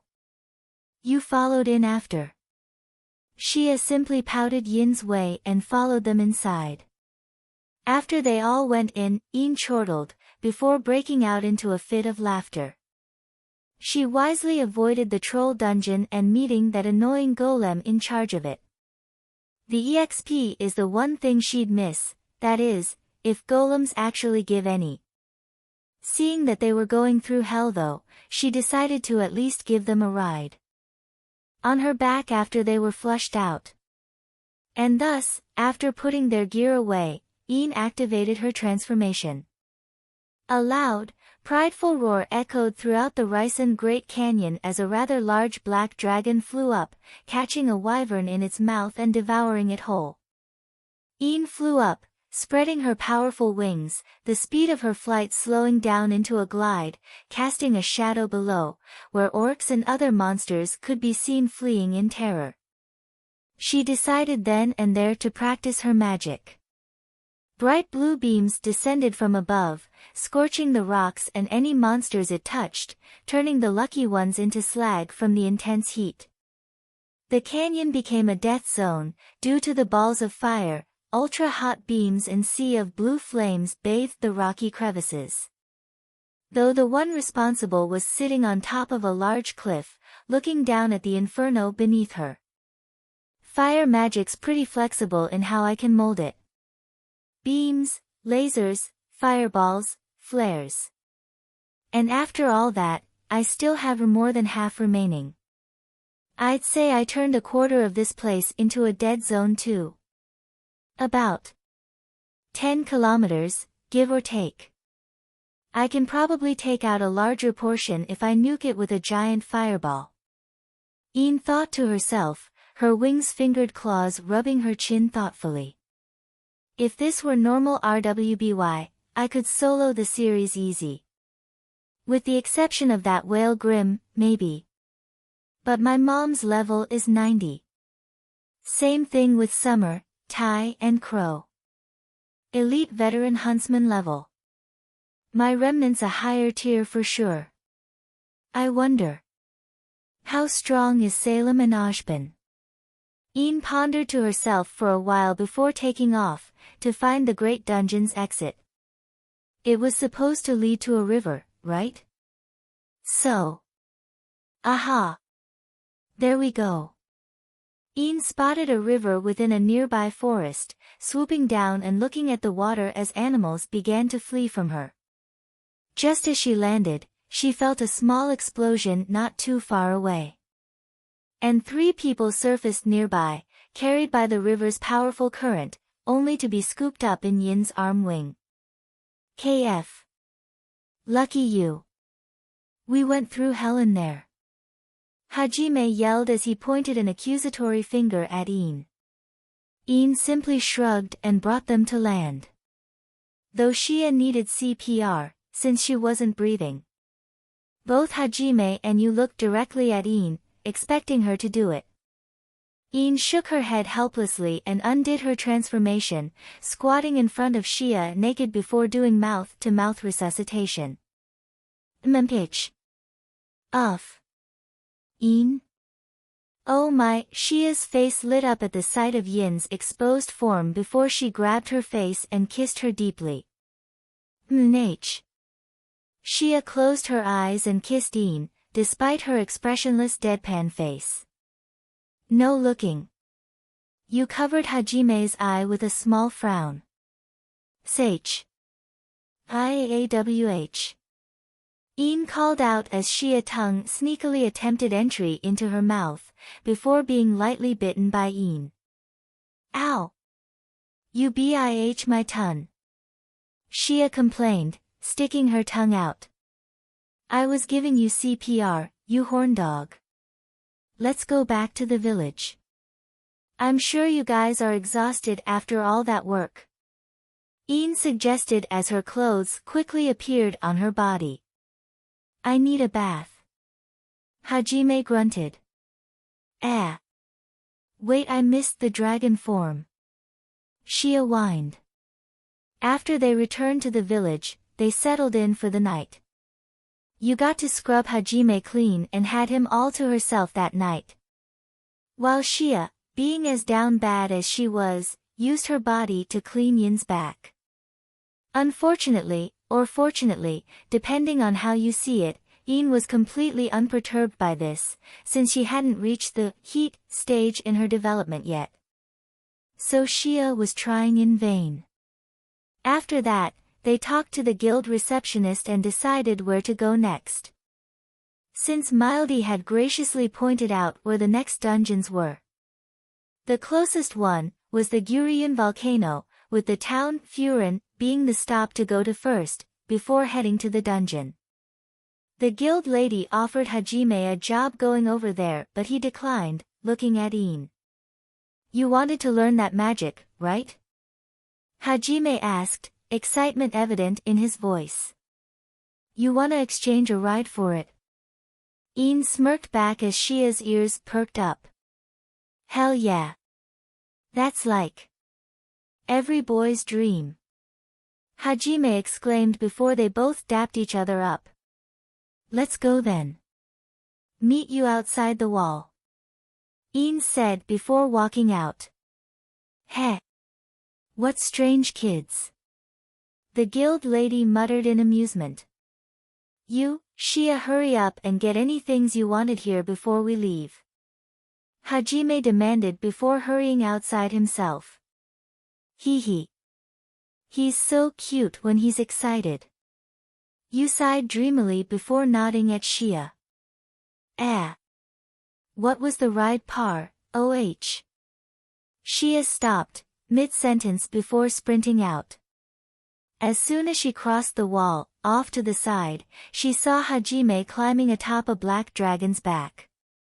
Shia was mesmerized.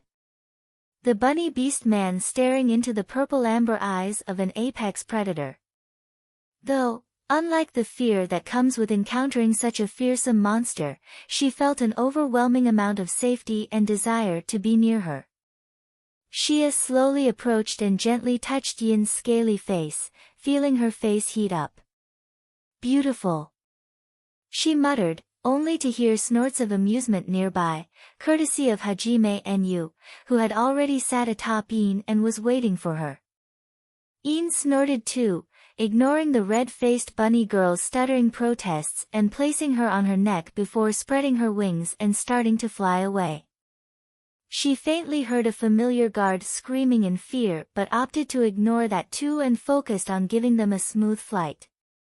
Though throughout the trip, she felt Hajime and Yu getting a little frisky with each other while enjoying the view. Shia kept hugging her neck and rubbing her scales, which she had to admit, felt good. The flight only lasted about an hour, thanks to the absurd speed Yin had went once she heard Hajime and Yu making out. She could stomach them kissing, maybe even groping. But nobody was going to reach first base on her back. After they landed and Yin released her transformation, they walked into town.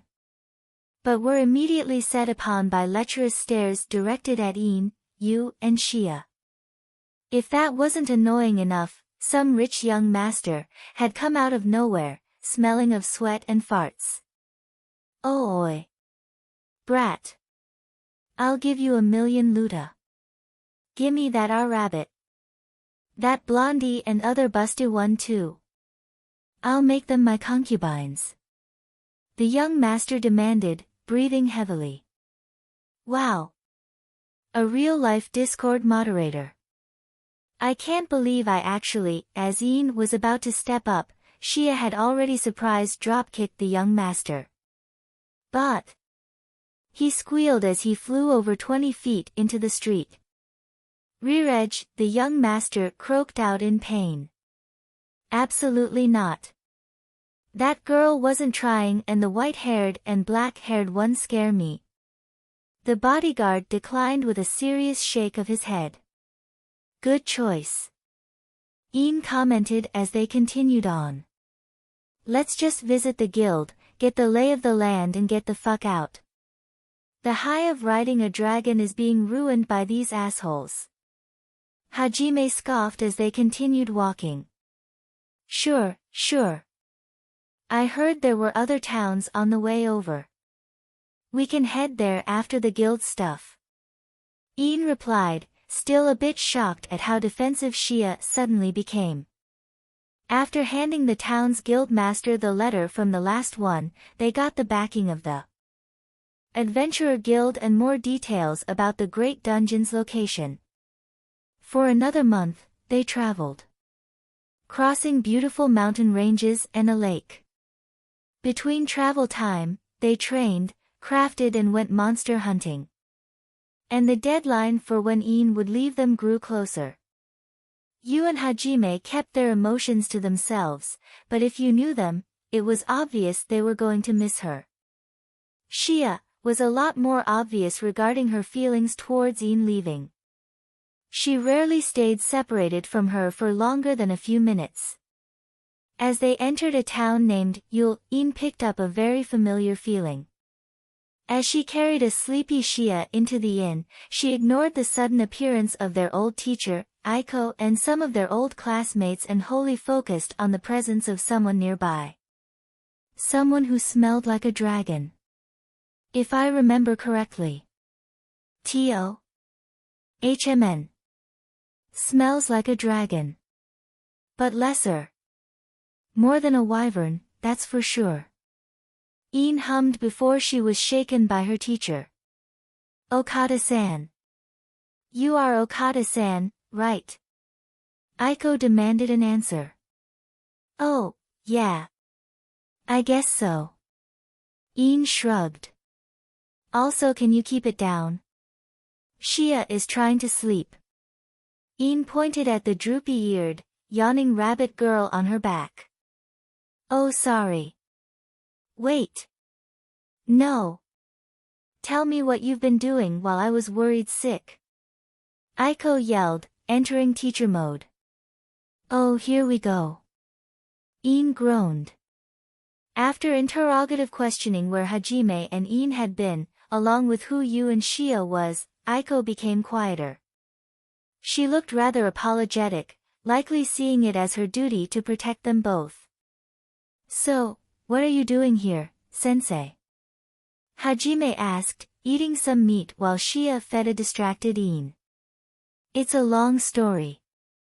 Would you like to hear it? Aiko squirmed in her seat. Sure. As long as it's done before we finish eating. Hajime replied, seeming to anger the adult man beside Aiko.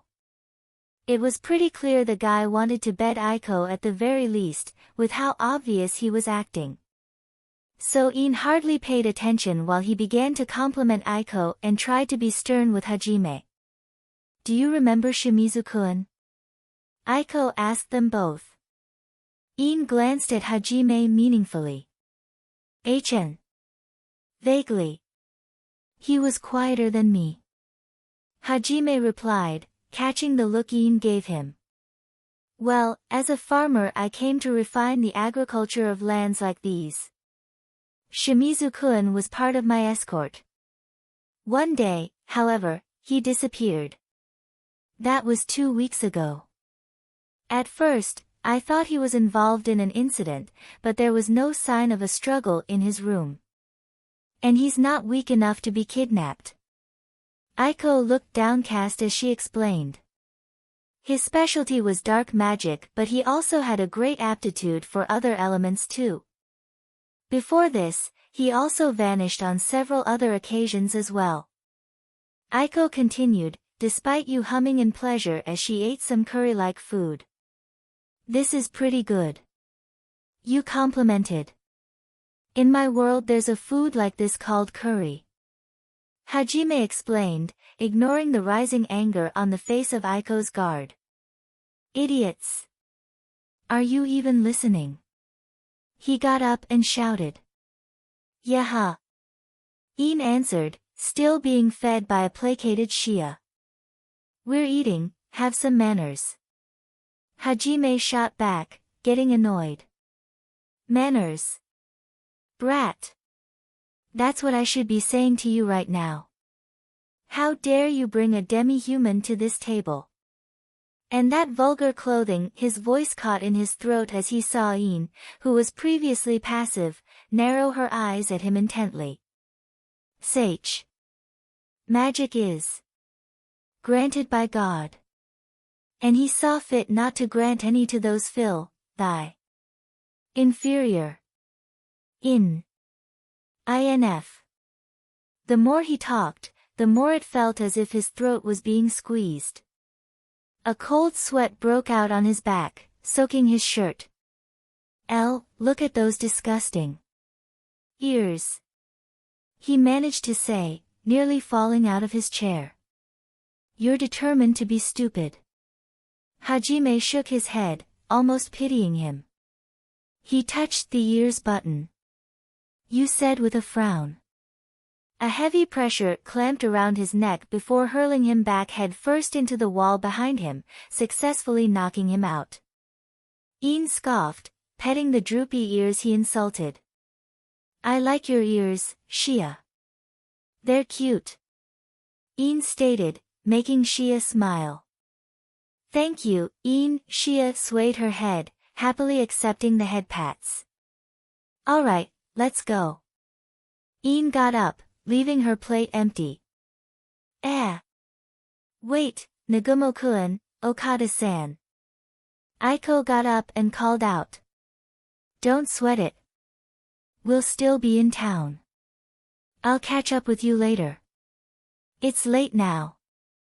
Hajime waved them off before leaving with Een, Yu and Shia. As they left, Een looked at him seriously. Gonna tell her about the god stuff? She asked. Yeah. Plan to stop by her room later tonight. Knowing her though, she'll come see us in the morning. Hajime suppressed a groan, much to Yu's amusement. I felt a dragon, like being nearby. Maybe has something to do with Emoza going AWOL. Een informed.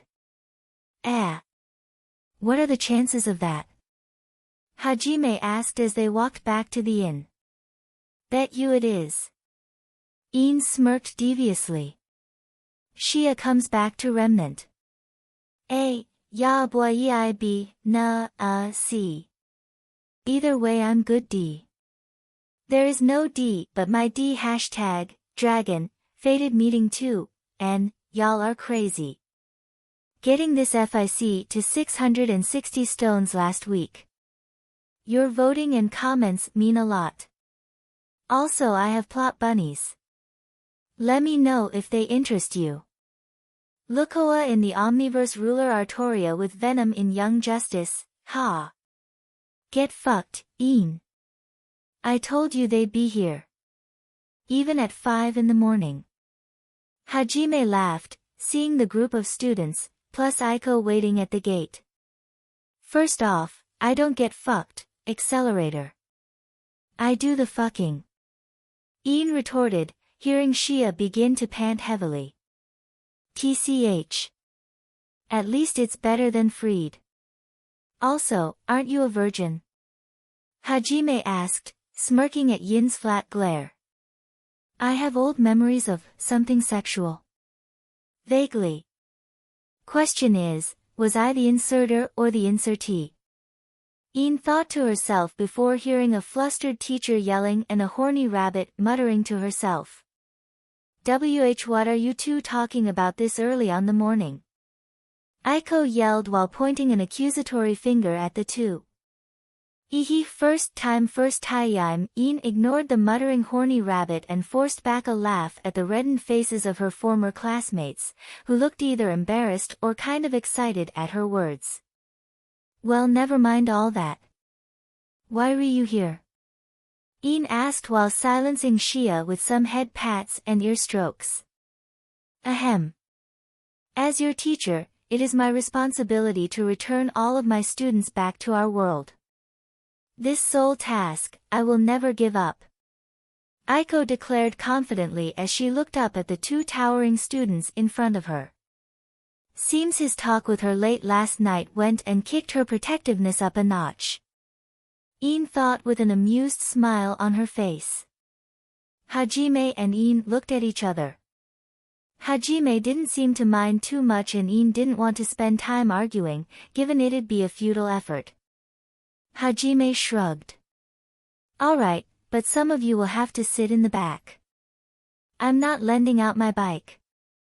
Hajime huffed and summoned the Hummer. Although.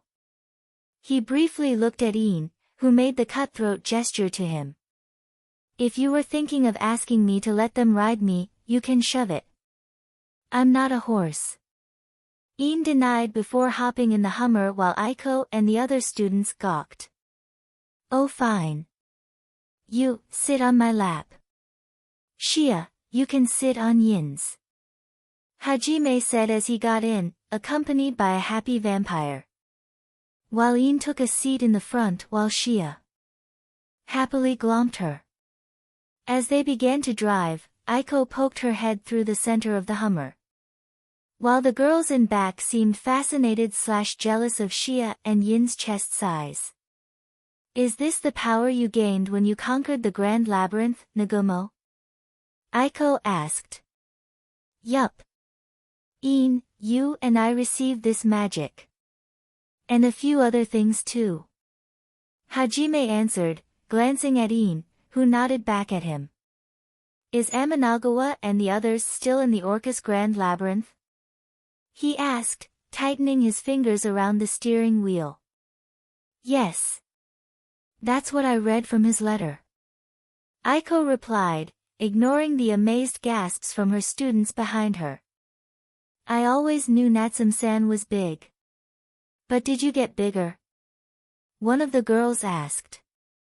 And the bunny girl too. How envious. The other girl added. Just call me Iin now. I grew a little. Iin shrugged, running her fingers through Shia's soft rabbit ears. Air. According to Amanagawa-kun, he and several others continue focusing on preparing for the real battle. But individually. Aiko paused, pushing her lips together. Shirasaki and Yagashi still look for you too. Aiko added, glancing back and forth between Iin and Hajime.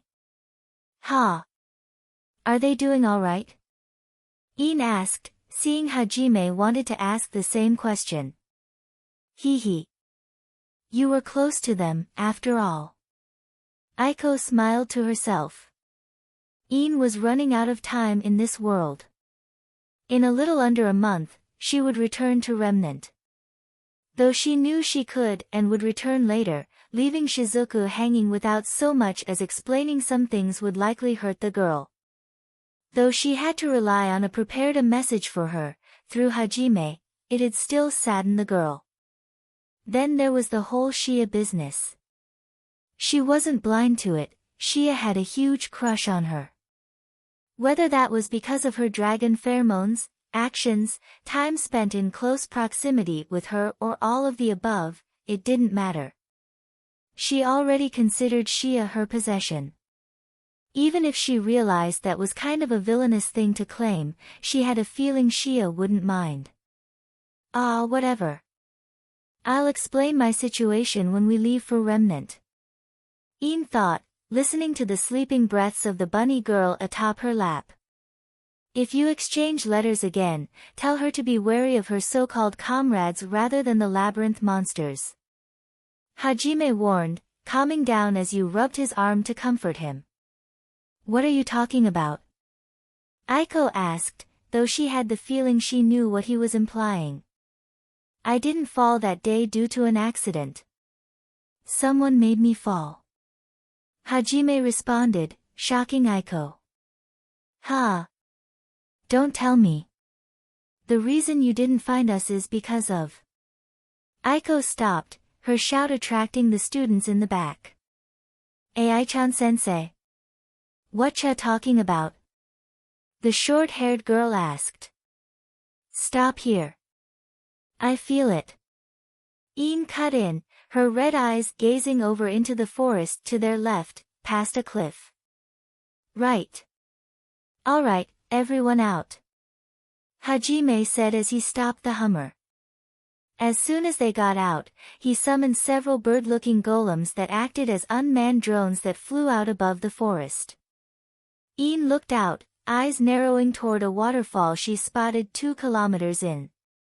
While Shia yawned and stretched her back, Ian began walking toward the waterfall, surprising Shia, Hajime, and Yu. Oka. Hajime raised his hand in front of Aiko, watching as Ian leapt 30 meters across the river and down the cliff with ease before landing in the forest.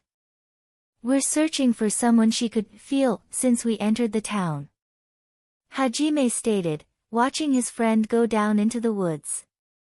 She's not very patient. Wait up. Shia leapt after her. Do you think it's a dragon thing?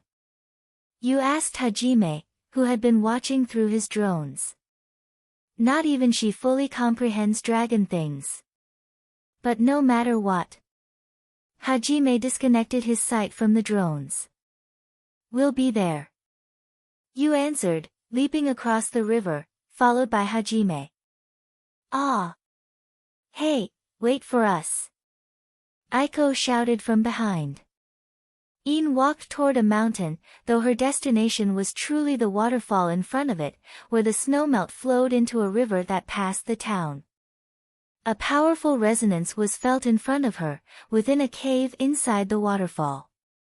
She also felt dark magic, indicating Tio was being controlled, as she was in canon. Ian had a feeling this would happen, but for some reason, she felt her fists clench. It's a pretty area. Ian? Shia gently poked Ian's shoulder. Ouch! Shia pulled her finger back, feeling a rising heat building up from within Ian. Ian looked back at Shia, feeling either ignition or her magic activating by itself. Her anger boiling over, but she didn't want it to hurt Shia. Turning away, she felt Tio stirring within the waterfall. Shia, step back. Ian began to inhale as a rumble shook the ground. What the hell is happening? Hajime asked as he and Yu slid to a stop beside Ian. Powerful magic. Yu warned, getting ready to cast. But before she could, a giant black blur flew out of the waterfall, its open maw gathering mana. Another black dragon appeared, firing a huge laser made of condensed mana at them. Hajime's eyes widened as he grabbed Yu and used light speed to get out of the way. Ian pushed Shia behind her and unleashed her own magic, a massive pillar of blue flames that came out of her mouth. Boom! Ignition activated. The beam clash hadn't lasted long, as the black dragon flew at Ian and swung its huge claw at her. Ian gnashed her teeth while using mana hike to jump up to its head level at the last second before delivering a brutal right hook to the top of its head. She followed it up with several more kicks and punches to its face that made the dragon's course divert into the forest. As the dragon crashed through several trees, Ian landed on the ground and ran after it. You really let a monkey with some magic skills control you. Aiko and the rest of her student escort heard Yin's angry yells as they made it to the waterfall, only to witness the girl fist fighting a rather large black dragon. Another massive beam was shot out from the dragon, making Hajime take out the great shield he had created, while Yu formed a magic barrier to cover Aiko and the students. We need to help her. Aiko cried out, bracing against Hajime, who was pushed back a little. Bad idea. Yu replied, keeping the barrier steady. This is a pride thing, for Ian. Shia stated, though she looked as if she wanted to run out and help. Also, what the hell was that monkey comment? Hajime quietly asked himself. Boom! Another explosion shook the ground as Ian leapt off a tree and drop-kicked the dragon's head into the dirt. Her kick, fueled by gravity magic, upturned the earth and made the river explode. Where the fuck is your pride? Or do you not share the word dragon in your race's name? Ian growled, opening the dragon's eye forcefully. Oh. Great one. Please. The dragon bowed her head. Dragon man race. You muttered, hearing the black dragon speak. Please let me explain. The dragon whined, getting her face stepped on by Ian. Change already. Looking at this form of yours insults me. Imagine a dragon being controlled by a fucking high schooler. Ian sneered as they watched. The dragon changed into a beautiful black-haired woman with pointed ears. She rubbed the top of her head with a pitiful expression that made Yin's anger subside. Seeing the busty dragonette in a stylish kimono looking ashamed and pitiful, Yin forced herself to look away before taking a deep breath to calm herself. Meanwhile, Yu, Shia, Hajime and Aiko's group all joined in. Explain already. Yin snorted while taking a seat across from Tio. I am truly sorry I caused you trouble and offended the Great One. Tio got in a dejiza and bowed her head toward Yin, who felt all her anger fade away. My name is Tio Claris. From the Dragon Man race, of the Claris tribe. Tio said, biting her lip at the now impassive expression on Yin's face. A few months ago, we felt thine presence in this world. And thus I was sent out. But as I rested, Tio explained, stating how a man with black hair and eyes caught her off guard with black magic while she slept. But even within that fog, I felt the Great One approach me. I did not intend to attack but...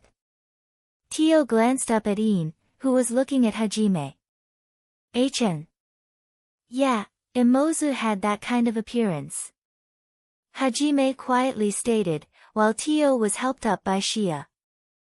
Ian pulled Hajime away and began a quiet conversation with him regarding Tio. A few quiet glares and some curses later, they returned. We've decided to forgive and spare you. But, you have to help us find that guy. You might forgive the slight on our race, but I won't. Ian closed her eyes and said before feeling her legs hugged. Thank you. Thank you, Great One. Tio exclaimed as she rubbed her face in Yin's thighs. Hey! Shia yelled while prying Tio off Ian. Get back in the Hummer. Tio, tell us about that guy's plans. He doesn't go around controlling a dragon, just to leave her be. Hajime said as Ian sighed and picked the two women up on her shoulders and started walking. Oh. Yes, I do remember. His magic could control other monsters. Last I remember, he had thousands. Tio stated seriously. Hajime, Yu and Shia mechanically turned their heads towards Ian. So much XP. Aiko shivered at the strangely ominous words coming from her newest student. Though all Yu, Shia and Hajime could do is fail to hold back their own excited laughter. First step and farewells, I feel like I missed something. Ian muttered to herself as the defensive preparations were being set up to defend the town of Ul. She sat on a barrel as Hajime and a few of the townspeople set up a defensive wall. Idly, she thought to herself what the annoying nagging feeling she was getting. As if she had forgotten something crucial. Oh. That one guy. Sam. Joe. Will. The guy who was supposed to be in that waterfall. Ian hit her palm in realization, wondering if he ended up dying or not. Either way, the defense of the town was already underway, so he wasn't needed in that aspect. Given the people of the town look up to Aiko, and she assured them they could handle the wave of monsters coming for them, they all quickly got to work on preparing the defenses. One of the female students helped haul building supplies over to the wall, stopping once she saw Iin just sitting down. Hey! Natsuer. Iin? Why aren't you helping out? She asked with a pout. I'm processing Shia's new hammer and making clothes, actually. A big battle like this? We should look our best. Iin said, pointing over to a strange sight. There looked to be the handle of a warhammer poking out of a barrel full of some sort of cooling liquid, though it was boiling. As if something extremely hot was placed inside. Next to them, were new sets of clothes and black-scaled armor pieces. While the girl admired the craftsmanship of the clothing and hammer, Iin nearly leapt off her seat at the weird notification she got. Affection with Hecate, plus 30, what the fuck? It's not that kind of system though. Iin muttered, trying to look into it further, to no avail. What was that? The girl asked, looking over as she tried to peek at the hammer. Nothing. But yeah, this is what I'm doing. Soon as the hammer's done, I'm meeting up with Shia and you. Iin shook off the weird feeling and replied. The girl shrugged and begrudgingly continued her work. Meanwhile, there looked to be an extra person hanging around, inching toward Iin slowly. Yes, Tio. Iin called out with a slightly disappointed voice. Ahem, Tio awkwardly coughed before walking over with a slightly flushed face. Will you? That is. Will you be using your true form for this battle? Tio asked nervously, as if she were stepping on eggshells. You, Hajime, you and Shia could probably take that approaching army yourselves. Iin replied, seeing the immediate disappointment on Tio's face. But, there's no kill quite like overkill, right? Iin smirked, pulling the now cooled hammer out by the handle. Hammer pick here, just replace the eye with a gun and make the scales black, whoa. It's made entirely from my scales, yes. I shed a lot, due to mana saturating them. Rather not just leave them for random people to pick up. Iin replied, seeing Shia and you approach. Oh. Yes, that makes so much sense. You're still an adolescent dragon. I suppose that's why your scent is coating Shia, but she's still a virgin. I always felt it odd. Tio exclaimed, embarrassing the rabbit girl behind her. I smell like Iin. Shia yelled, inhaling the scent in her clothes deeply. Shia. Iin herself felt at a loss for words as she watched the red-faced demi-human try to inhale her scent. Oh, you would not smell it yourself. It's how young dragons mark their possessions before going into heat. That way, once they begin their heat cycles, they won't just seek out any random partner, they'll hone in on the one they marked. Tio explained. Interesting. You added before smirking at Iin. Heat. Cycle? Shia asked, looking a lot more excited. Yeah, that's why I have no sex drive yet. Give it. 3. Yeah, 3 years. Iin answered before giving Shia the hammer and her new clothes. Alright, enough being lewd. Go change. You too, you. Iin then handed you her new clothes. What about me? Tio asked, her face flushing. Iin glanced at her for a second with a small, mocking smirk. Kill more monsters than me and I'll consider it. You're still on probation for letting some guy control you.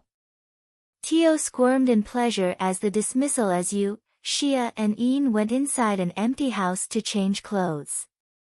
Soon after, they came out, dressed in their new clothes. For Shia, a white and red bustier, which emphasized Shia's assets, along with a frilly white skirt and long boots adorned with black scales. For you, a red long coat, collared black shirt, short red skirt with black scale bracers and black thigh highs that complemented Hajime's outfit. For Iin, she wore something more modest. A black turtleneck covered by a black/violet fur collared long coat, dark blue jeans and combat boots. Looking good. Ready to take on the monsters? Hajime asked as they walked over to the defensive wall, with Tio clinging onto Yin's waist. Oh please.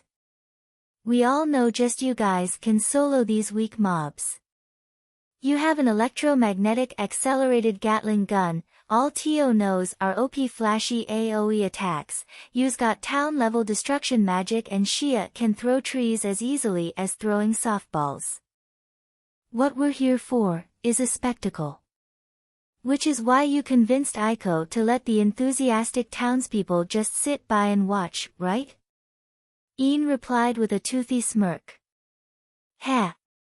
Yeah, we'll waffle stomp them, Hajime snickered. Waffle stomping being a thing some prisoners do. The act being to stomp literal shit down a shower drain. Save yours for last. You pat Yin's shoulder before extending her hand toward the black horde.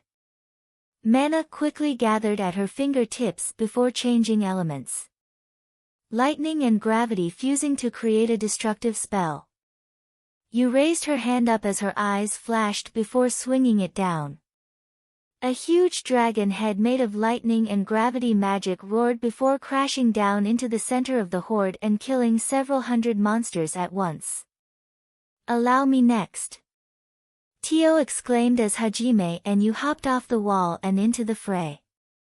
Tio held her partially closed hand before unleashing a cone of raging fire, cutting off the monsters beginning to encircle Hajime and you. Then she leapt off the wall and strut towards the horde gracefully while Hajime took out his Gatling gun and turned the rest of the charging wave to pieces before carving out two massive chunks of the earth with his transmutation magic. Whoa, they're all so impressive. Shia muttered in awe before she was snapped out of it with a pat on her shoulder, courtesy of Iin.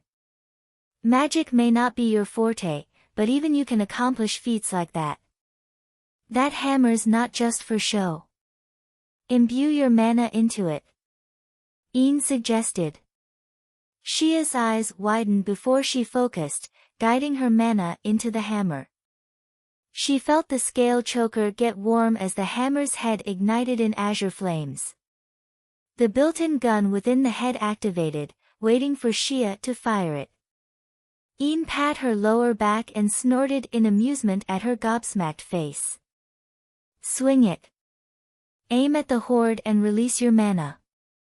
Iin whispered teasingly close to her rabbit ears. Ha! Right. Shia, with a rather pleased yet red face exclaimed, swinging the hammer in an arc before spinning on her heel and releasing her mana. Rurum. A huge sphere of ultra-bright blue flames shot out of the hammer, arcing over Hajime's head and falling upon the group of the now scared monsters. A moment later and yet another 5,000 monsters perished in a sea of blue flames. Shia exhaled before smiling down at the warhammer, her grip tightening around it possessively. Like it? I came up with the artillery function after creating a particular move in my true form. It's connected to the choker, so it'll come flying back to you, in case you threw. Iin was cut off when Shia hugged her all of a sudden. Thank you. Shia said with a pleased smile. No problem. We're not done yet. Still have the final move left. Plus, Hajime, you and Tio are gonna kill more than me at this rate if I wait any longer. Iin huffed before transforming, much to the shock and alarm of the townspeople, Aiko and the students behind her. #% Dragon's Wrath, activated. Priming, complete, a black dragon stood on the wall, stretching its hand out and placing Shia on her back before her amber/violet eyes glanced back at the shocked humans behind it. Her pride swelled as she spread her powerful wings and shot out into the sky. Tio looked up in awe and reverence as the midnight black dragon flew over them. Despite being an adolescence, it was still over 10 meters bigger than her own dragon form. She felt compelled to follow after her, to transform and follow the superior dragon, but held back. Ah. No. This isn't the time. Her unofficial announcement to the world months ago. And now, the official announcement to the world. Ah, I can feel my blood boiling. Tio muttered, glancing at the knowing smirks of Hajime and Yu. Yin's shadow eclipsed the horde of monsters as she reached the last half. 33,000 remained, just a little over half left. Shia held onto her horns and watched as an ungodly amount of mana circulated around and within Yin's body. The beating of her heart heard, even from Hajime's position as she opened her mouth. A massive amount of light blue light flew down into the horde, slowly spreading as the confused and afraid monsters tried to throw their weapons at the black dragon. Pure mana flowed down into the sea of monsters until Yin's chest glowed a deep blue. Wait, is she? Oh shit. Ha! You can actually do that. Hajime laughed, watching as the bright blue light traveled from the center of Yin's chest, up to her neck before she closed her mouth. And then reopened it, allowing an ultra-bright blue light to slowly descend into the mana-drenched horde of monsters. As if a star was falling down. It gracefully fell onto a panicking monster, where it ignited into a massive blue explosion that shook the ground for miles, leaving nothing behind but shadows, etched into the surface of the ground. The immediate vicinity burned so hot, the crater the explosion made was burned to glass. Een descended, undoing her transformation just before hitting the ground and landing with Shia piggyback riding her back in front of an amused Hajime, an impressed Yu and a slack-jawed Tio. You really pulled a Sapphire of the Emperor on them, huh? How much mana was that? Hajime asked with a small appreciative grin. About 1,000,000. Definitely an ultimate move kind of thing. Een replied with a shrug. That was incredible. You designed my hammer based on that? Shia asked, lowering her head to face Een, before being placed back down. Eventually I'll replicate it so you can do it perfectly.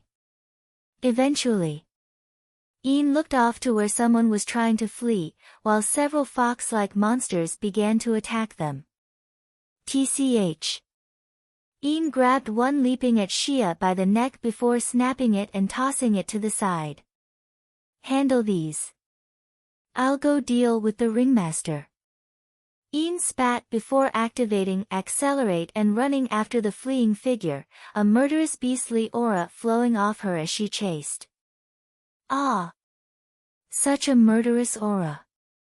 Tio squirmed on the ground, earning dispassionate glares from Yu and Hajime. Shimizu looked back, briefly catching a black blur that caught him by the neck before sliding to a stop. GK, AAU, her, TS. Shimizu clawed at Yin's hand to no avail. Aiko'd be disappointed if she knew I killed you. Maybe. Just maybe you should disappear. Een thought aloud, using her thumb to raise his chin and get a good look at him. Why? I was supposed to be the hero. Shimizu choked out between indignant tears, only to hear a mocking laugh. Why? What kind of hero acts like this? You wanted to be a hero, so you chose to do.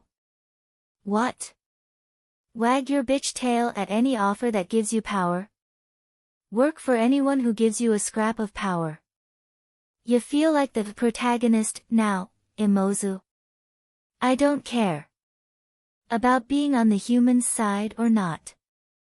It's about your principles. And what annoys me oh so much, is that you have none. The most honorable thing you can do is to disappear here and now. Aiko, and maybe a few others may make up a story about how you were controlled or led astray. You're welcome. Ian snorted before clenching her fist. Crack. Blue flames enveloped his body after he fell, quickly burning him to ashes. Your time in this world has run its course, for now you'll be allowed to return once you turn 18. Time will be slower here than back in Remnant, so you'll still be in time for a few events, so don't worry. I'll give you a few minutes to say your goodbyes. And I'll let you take Shia over with you, since you and her are still huntsman level in your Remnant. And, a fair warning. Until now, you've skated by without much notice. No longer will that be the case. I told you, this Remnant is very different from canon. The world is a few tiers higher than normal. Kaiju grim, hidden local deities, dungeons, factions and powerful immortals await to test you. Once you set foot back in Remnant, they will take notice of your mana. Your awakenings will continue until you reach the zenith of your draconic bloodline. I wish you good luck, Hecate, goddess of balance. Ian sighed, feeling an invisible weight rest itself on her shoulders. She had much to do when she returned home. She quietly walked back to her group, until another message came through, nearly tripping her. P.S. Also, tell Hajime if he talks shit about me again I'll cast testicular torsion on him. Happy birthday, Hu. Now to explain. Ian muttered as she walked back to the waiting Hajime, Yu, Shia and Tio. Hey, we finished, what's with the face? Hajime asked, noticing the particularly difficult expression on her face. It's time. I got a message from Hecate. And before I tell you more, I'll just warn you now. She said if you kept talking shit, she'll use testicular torsion spell on you. Ian warned, seeing Hajime's complexion pale significantly at the ominous threat. Alright, message received. Still though. It's frustrating. How long will you be gone? He asked, shaking the image from his head. Less than a year here. Where I'm going, time will move faster. Now, Shia. Ian turned to the bunny girl who was gripping her skirt tightly. I want to go with, you're coming with me. Ian stated, cutting her off mid-declaration. Shia tilted her head. What? You're already mine. Of course you're coming along. I feel you and Nora will get along. Ian replied with a tone nearing dread at the end. Can I, Ian cut Tio off next, who began to squirm in pleasure with a red face. TCH, we have to keep her. Hajime clicked his tongue in annoyance. OHYESH, Tio cried out, breathing heavily. Yeah, I'm not bringing that with me. What will my mom say? Besides that, it's already enough to take Shia. I don't want to share my glorious XP with any more. Plus, you actually might need her. Ian nearly spat in contempt, as Shia snickered to herself. Besides that, go to a nearby town, one with an aquarium. Should have a human-faced fish in it. After setting him free, go to the sewers and rescue a kid. After you rescue her and deal with some shit, go back to Orcus and rescue Kaori and Shizuku. Tell Shizuku that I'll be fine. That I'll be back, alright? I owe some sort of explanation. Even if it mainly includes throwing Hecate under the bus. Ian muttered the last part to herself. Ian. We'll miss you. You smiled as Hajime placed his hand on her head. We won't be long. This isn't goodbye, it's see you later. That said, coming here and traveling with you guys. I feel a part of myself had been asleep until now. Thank you, for helping wake it up. Ian smiled, before a light enveloped her and Shia. And then they were gone. Elsewhere, phew. All finished up here. A melodious voice, belonging to Hecate, the Kitsune goddess, sounded out in a strange, all-white place. Will you finally let me go? A man asked, grunting in pain. His arm and leg cleanly severed, forcing him to crawl on the floor. He was the self-proclaimed god, Ihit. Should I? As soon as her mana was released, you plotted to send your human puppets after my daughter, you know? Just like you did with the Dragon Men race. I had to force you to follow canon, to an extent. To be honest, even I was a little confused when they spent all those months training. Then there are the extra months in the dungeon. I guess I dote on her a little much, huh? Hecate asked herself with a rather affectionate smile. No. It was just a splat. Hecate quickly walked away from the now headless corpse of Ihit, which had begun to burn to cinders, already returning her sword to her own inventory. Wouldn't have had this issue if I sent her to Fairy Tale or DxD. Oh. Speaking of doting. Their birthday is coming up soon. Ah, what to gift her? The goddess left the corpse of Ihit, still thinking aloud as the building began to crumble and collapse in on itself. She snapped her fingers as she walked out into the human capital, forcing her presence to be ignored by anyone who saw her. I'll have to grab some other Ihit from another timeline. Then grab Yin and Yang's presents. Hecate nodded to herself as she disappeared into the crowd. Remnant, Xian and Yin and Shia both appeared on the soft bed within the room Yin had gotten. Immediately, the curious bunny girl had taken to looking around the room, opening the window and gasping at the image of Remnant's shattered moon. It's beautiful.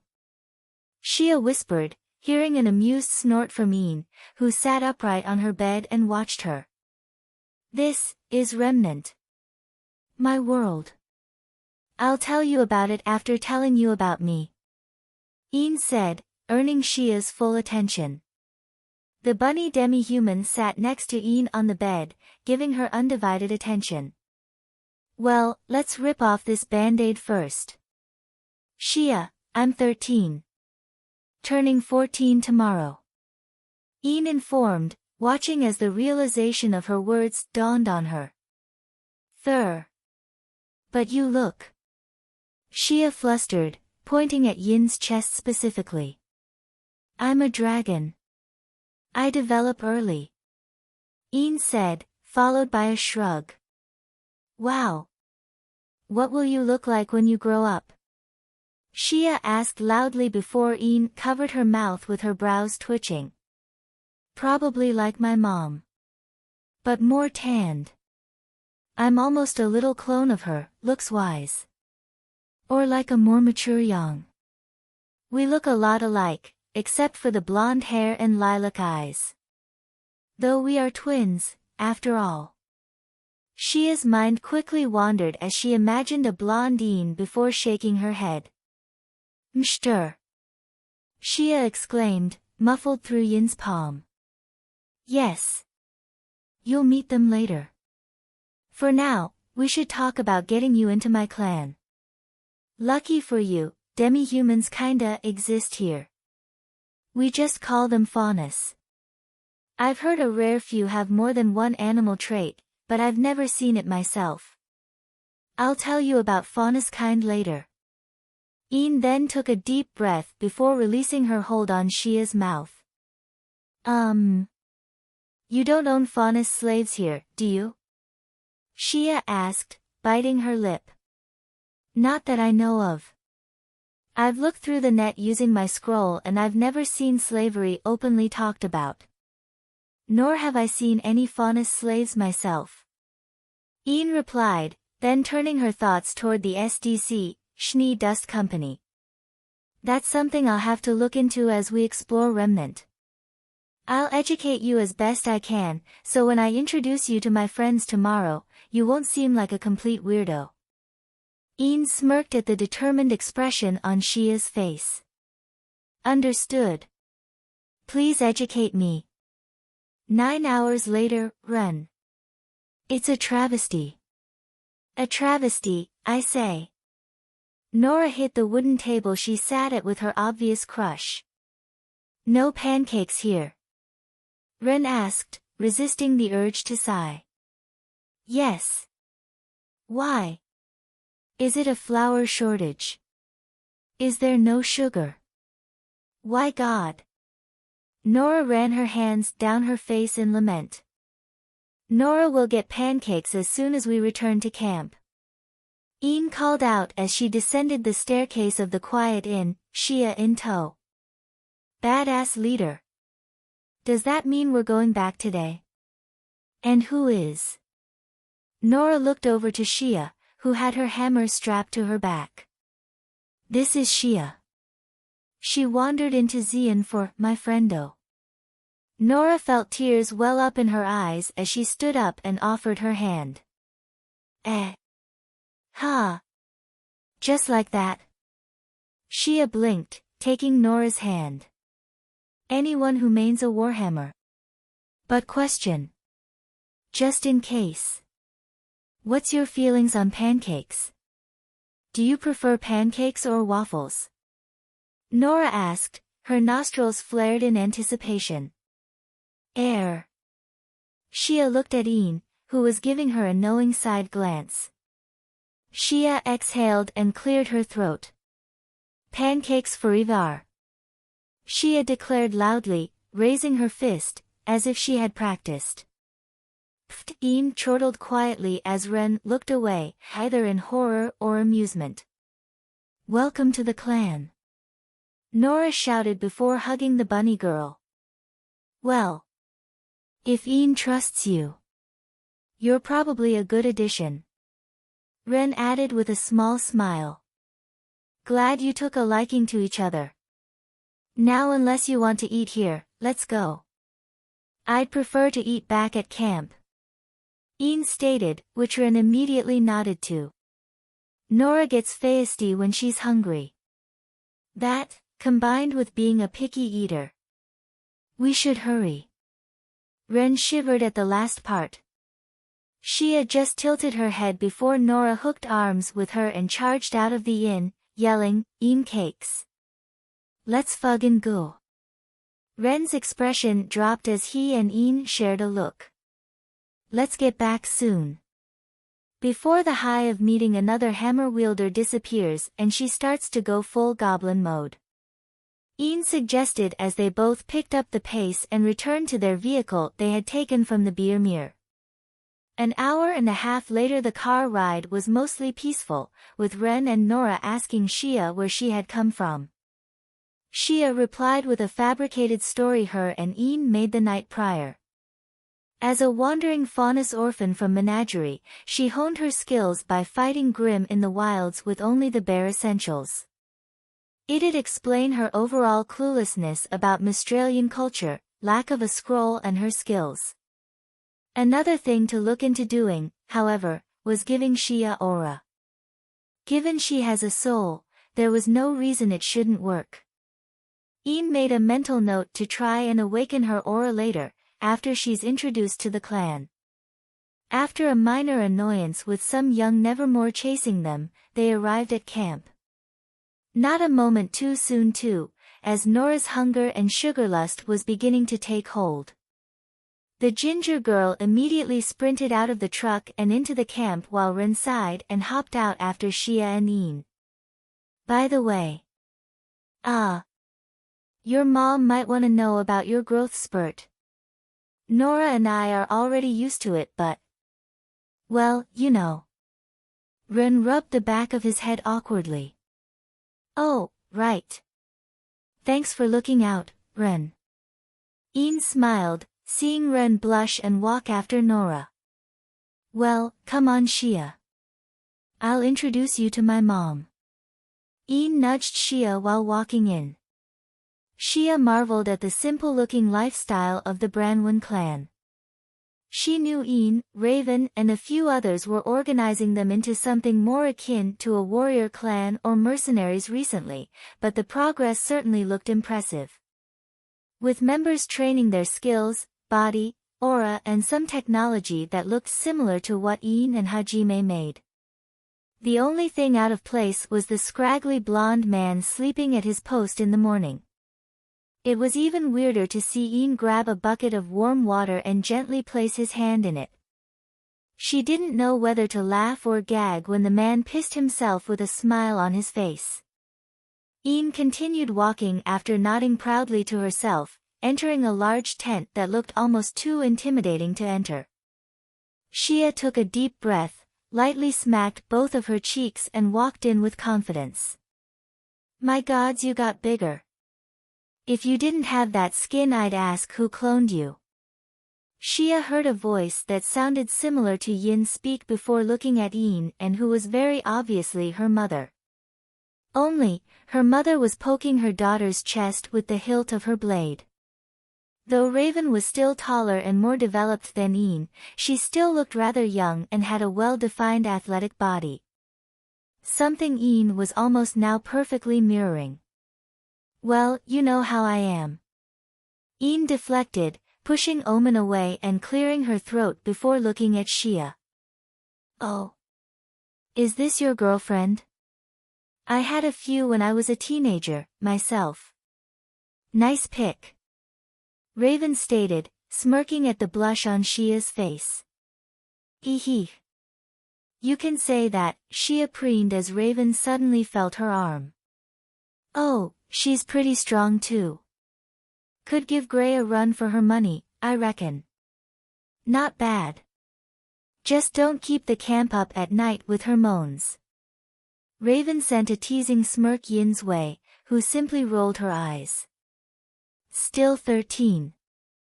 Een replied flatly. 14 by tonight. How'd you want to celebrate? Last year was good. Hoising up Shay like a piñata should be a tradition. Raven pat the top of her daughter's head, messing with her a hogue, cowlick. Well, that does sound fun. But when it hits midnight, can you make a rift to Yang? I have something to give her.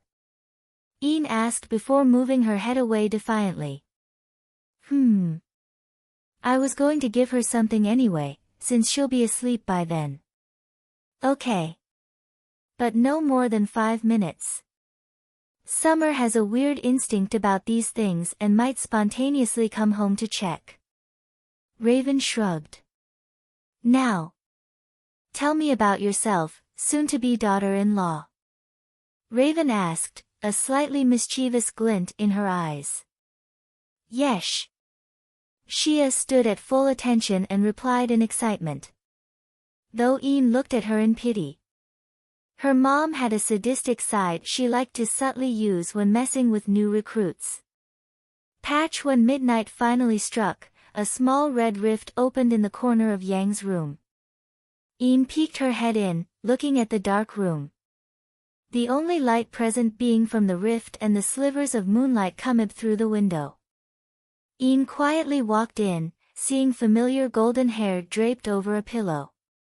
Her long, steady deep breaths indicating she was asleep. Een swallowed a lump in her throat and approached her sleeping sister. Happy birthday, Yang. Get cliffhangered, baby, D. A gift. Een sat at the side of Yang's bed, lifting a few of her golden blonde locks and smiling. Her hair had gotten almost as long as her own. She was growing into a woman, though not as fast as Een had been. Though, with her next act, she's sure Yang will quickly begin to change. I wonder. Do you hate me? I was hasty back then. You and Ruby could have died.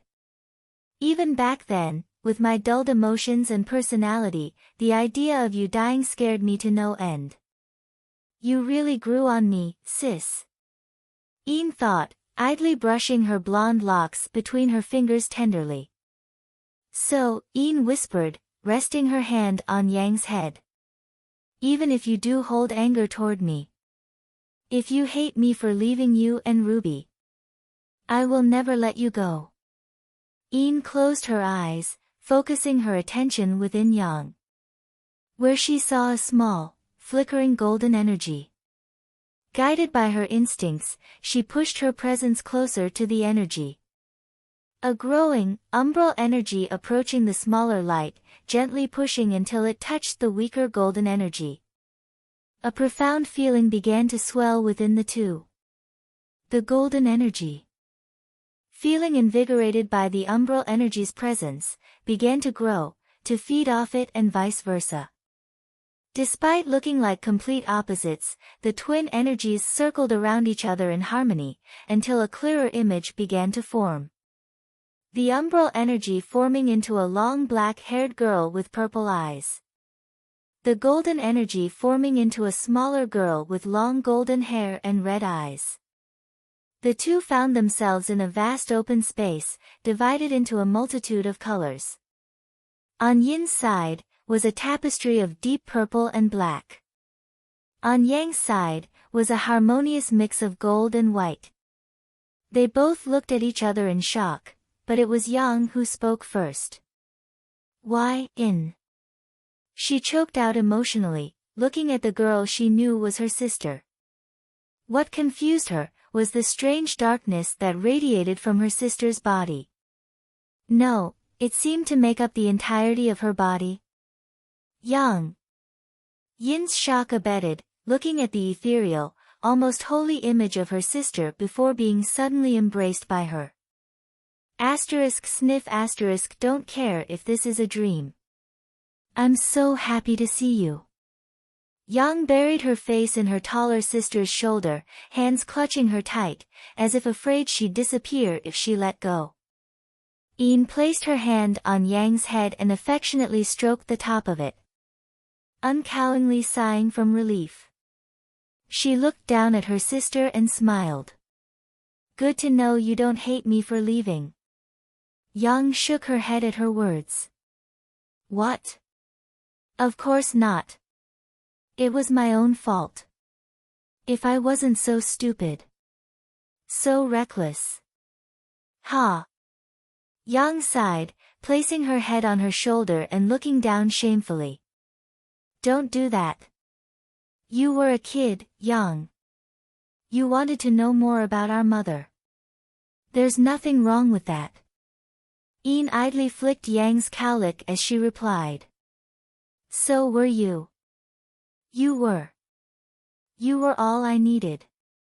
I wanted you to be happier. You seemed to know way more than you let on, and you always felt so far away. Always telling me not to worry about looking for her. You even tried to stop us that day and I stubbornly refused to listen. I'm sorry. Yang felt her eyes sting with unshed tears, trying to blink them away. Yin paused, taking in her words before a gentle smile blossomed on her face. Burying Yang's head in her hug, Yin felt a wave of happiness wash over her. You went looking for me. Oh Yang. There's nothing to forgive. Yin sighed in bliss. Yang closed her eyes as her shoulders relaxed. This is a good dream. Yang muttered. What makes you think this is a dream? Yin asked, her voice laced with amusement. Well. We're made of energy. And you're taller for some reason. Way bustier too. Oh my god, am I a pervert? Yang asked herself in dread. PFF no, Yang. Maybe you won't remember this when you wake up, but I'm a dragon. We both are. Over the years, my body has been changing. Years ago, you were there when you saw it. How I squirmed in pain on our birthday. That's the first step to awaken. I am offering you the very same thing now. Yang took in her words, pulling her head away from her shoulder and looking up at her purple eyes. A dragon? Yang asked, thinking back to when Yin's body went through terrible pain years prior. Yes. I went through the awakening stages and, frankly, a lot of pain to become one. I'm offering you the same choice. If you don't want to, Yang grabbed her arm urgently. I do. Please. Yang asked, biting her lower lip. Yin smiled and lowered herself to Yang's height before resting her forehead on hers and looking into her eyes. Good. You're old enough to bear it, but it will hurt. Summer and Dad. They might try to take you to a doctor's. They won't find anything wrong with you. The awakenings will happen faster for you, but they'll be set in different stages. It goes from blood, bone marrow, your internal organs, skin and your... Have you gotten the birds and bees talk? Yin asked, watching as Yang's expression blanked before souring. Erg. Yeah. Yang looked away in embarrassment. Phew. Good. Your reproductive organs will be overhauled too. While these come with some benefits, you'll essentially go into heat when you hit 16 or 17. Just a fair warning, you'll develop pretty fast, so expect growing pains and being hungry often. Last part, is your dragon heart. Something which I just awakened myself. It allows for a temporary dragon transformation and allows you to generate and use magic.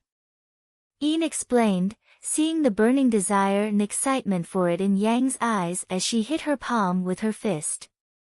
Hell yeah. We can turn into dragons. Yang pumped her arm in excitement. Indeed. Past that, I'm not sure. As I'm still growing and undergoing awakenings myself. And another thing, Yang. Do not tell Summer, Dad, Crow and Ruby about this. Yin finished with a warning. Huh? Why not? Do you not trust them? Yang asked with an adorable tilt to her head. It's not that. They'll tell Ajbin, very likely.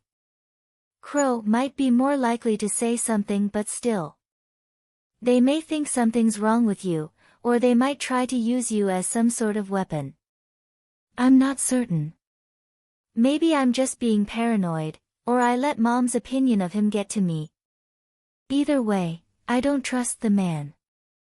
Not yet at least. Promise me this stays between us, okay? Yin asked. Amen, Yang nodded seriously, cross my heart. Yin took 2 steps back, only to have her arm caught by Yang. Can't you stay longer? I want to tell you about how I improved. I want to hear about you too. Ruby misses you. So does Dad, Mom and Uncle Crow. Yang's lip trembled as she held on to her sister. Yin looked silently at Yang before taking her hand gently. She smiled apologetically before squeezing it. I'm sorry, Yang. Before you enter Beacon, I'll come for you. I need to do a few things first. Establish myself in Remnant. When that's done, I'll never leave your side for long. Yin promised before letting go, as their bodies and the space they found themselves in began to dissipate. Yang reached out futilely as the image of her sister vanished before her eyes. Ah! Yang jolted awake, her alarm clock blaring loudly. How? Yang sighed, turning the alarm clock off with a small grunt of annoyance. 8 a.m. Lucky for her it was the weekend. So that meant she could laze around for a half hour before getting up. That is, if Ruby didn't charge into her room and demand she open her gifts. Yang yawned before feeling a strange weight in her palm. Blinking the early morning tiredness from her eyes, she looked at the thing in her palm. A beautiful black dragon pendant, in the shape of the Yin Taijutsu. Yang stared at it in silence, feeling a warmth within her chest, her eyes stung with unshed tears. Vague memories that felt like a dream came rushing back. So, she was here. Ian was. Yang muttered, noticing the piece of paper on her nightstand. Yang rushed to read it, careful not to rip it accidentally.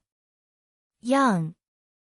This is my gift to you, alongside beginning your dragon awakening. I made it myself in another world. I'll tell you about it later.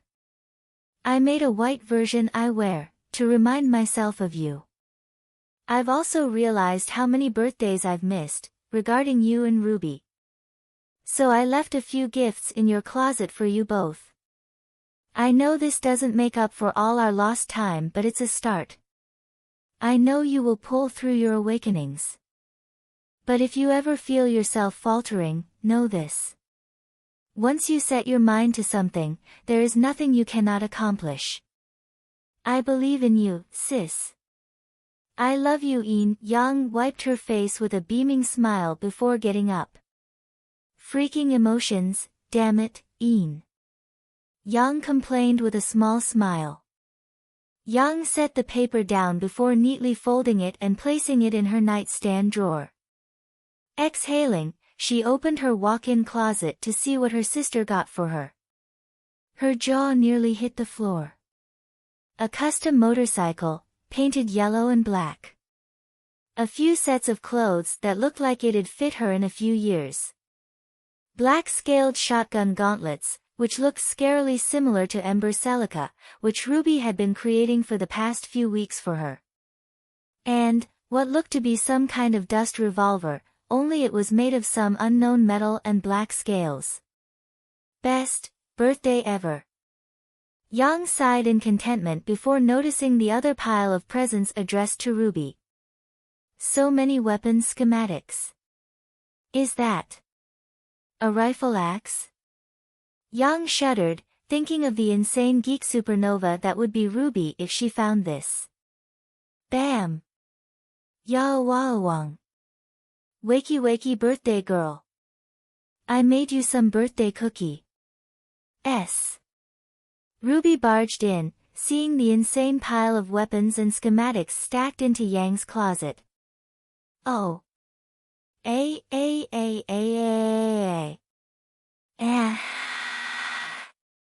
Ruby began to vibrate on the spot from sheer excitement. Kids! Get under something. There's an earthquake. Tai screamed from downstairs in complete panic. You went way too hard, sis. Yang groaned as she grabbed a hold of the extremely excited 11-year-old. Branwen Campine sat in front of her mother at the table set up within her tent. They were enjoying a nice cup of tea when Ian stated something that made Raven pause. Say that again. Raven asked, looking at her daughter seriously. I want to leave. Not the clan. But to explore Remnant. What we have set up here is fine. But we can do better. Veil, for the underworld connections. Atlas, for the lean and tech. Vacuo, for the manpower a clan needs. And Menagerie, to bridge the gap with the Faunus. Ian stated, putting down her cup. Do you know why I never had you leave Anima? Raven asked after a short pause. Anima is relatively peaceful. Ian answered, seeing her mother nod back. The Beermere fled Mantle Land because of the elite huntsmen of Atlas, plus the Frost Grim. Anima, while being at the frontier, isn't considered that dangerous. No elite huntsman to come kill us if we're not burning towns to the ground and enslaving the townspeople. No congregation of powerful Grim either. Indeed, apart from the Nuclei V, Anima is quite tame. The rest of Remnant? No. Raven sighed, seeing the determined expression still etched on her daughter's face. I've told you the rankings for huntsmen before. Thing is, they don't just apply to huntsmen. That's just what the public's been fed. There's assassins, warlords, mercenaries. They have strength comparable to the huntsman ranks too. Raven stated, eyes narrowing at Ian. Huntsman in training junior to senior, huntsman initiate, huntsman, huntsman veteran, huntsman elite veteran. There's no shortage of them out there. And not all believe in the mission like Summer, Tai, and Crow do. Some are. Ian held up her hand to stop her. I'm not that ignorant of the world, Mom.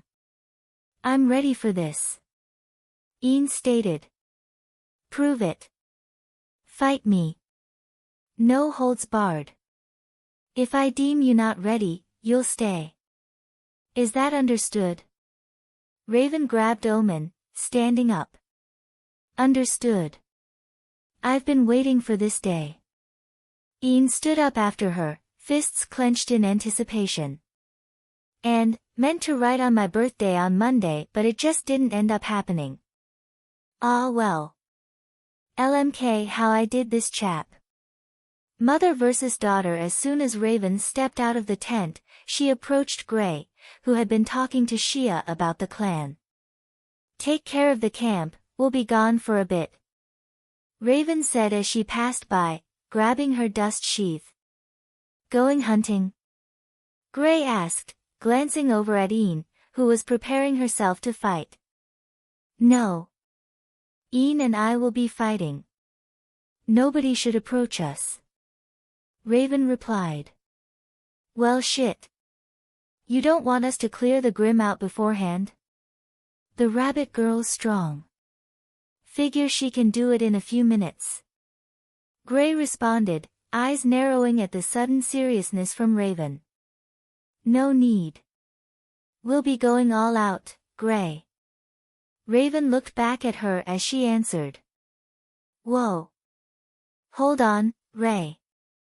Sparring is one thing. But full force on a 13-year-old. Gray stood up in agitation. What's the big deal? Shia, who was sitting nearby, asked. Raven and Gray silently looked at each other, as if having a silent confrontation. Two distinct pressures descended on the camp. A crimson aura and a silver aura ignited from the two, violently shaking the tents around them as the pressure increased. Both had their palms resting on their weapons, waiting for the other to make a move first. Are you questioning me, Gray? She's my daughter. She wants to go out into the world. Fine. But she has to prove herself first. Raven stated, the crimson aura surging out of her, pressing down on Gray's silver aura. Gray's aura receded as she glanced at Ian, who simply nodded in response to her mother's statement. The short-haired former bandit sighed and folded her arms. Don't die on us, kid. I've taken a liking to you. I'll make sure nothing reaches us here in the camp. Gray acquiesced, sitting back down. Ian. Shia quietly called out, while Raven nodded, her aura receding as she began to walk out of camp. Ian simply smiled and pat the top of her head. I'll be back. The camp quietly watched as both mother and daughter walked out. A tense atmosphere had been built up, which was only dispersed a minute later as Festus loudly burped and brought a drink to the table Gray and Shia sat at. The blacksmith grunted as he fished a black flask out of his pocket and tossed it to Gray, who caught it and took a quick swig in frustration. Rarely see this side, a Raven A? Festus asked. She can be overprotective in rare circumstances. Yin's got insane potential. But she set us on this path. We can't afford to lose her. Gray hung her head with a snarl. What is so dangerous about Miss Raven fighting her all out? Shia spoke up, getting an uncomfortable side glance from the two. Festus ignored the question and took out a cigar for himself, lighting it and taking a drag. Gray shook her head at him before explaining. You're probably familiar with what the public knows about huntsmen.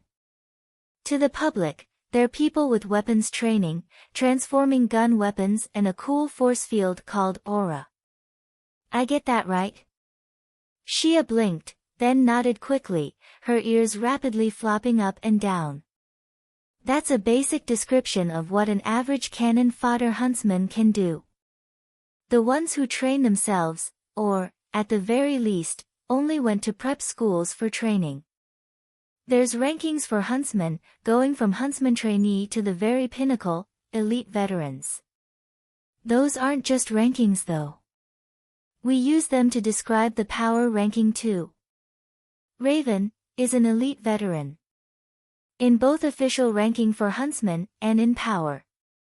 There's less than 100 people on Remnant with that kinda ranking. I myself am only a veteran. Gray explained, watching her words sink in. And she's going all out on Ian? Shia slowly asked, having finally dawned on her. Though she knew what Ian was capable of, Shia couldn't help but worry. She seriously doubted she would use her dragon form to fight her own mother. Unless she was seriously pressured, but even then, her pride may interfere. Shia briefly paused before turning her attention back to Gray. So, how capable is Raven? Shia asked. Despite understanding the power ranking, she needed to know what someone with that kind of power was capable of. Raven could solo the camp easily. Even putting Gray and I, who are both veterans, in the mix. It'd only take her 10 minutes at most. There's a large gap in the last 2 ranks. Fucking chasm, really. Festus grunted, blowing smoke away from them. To get that kind of rank, you need to reach mastery in at least 3 aspects. There's the basics, like strength, speed and skill.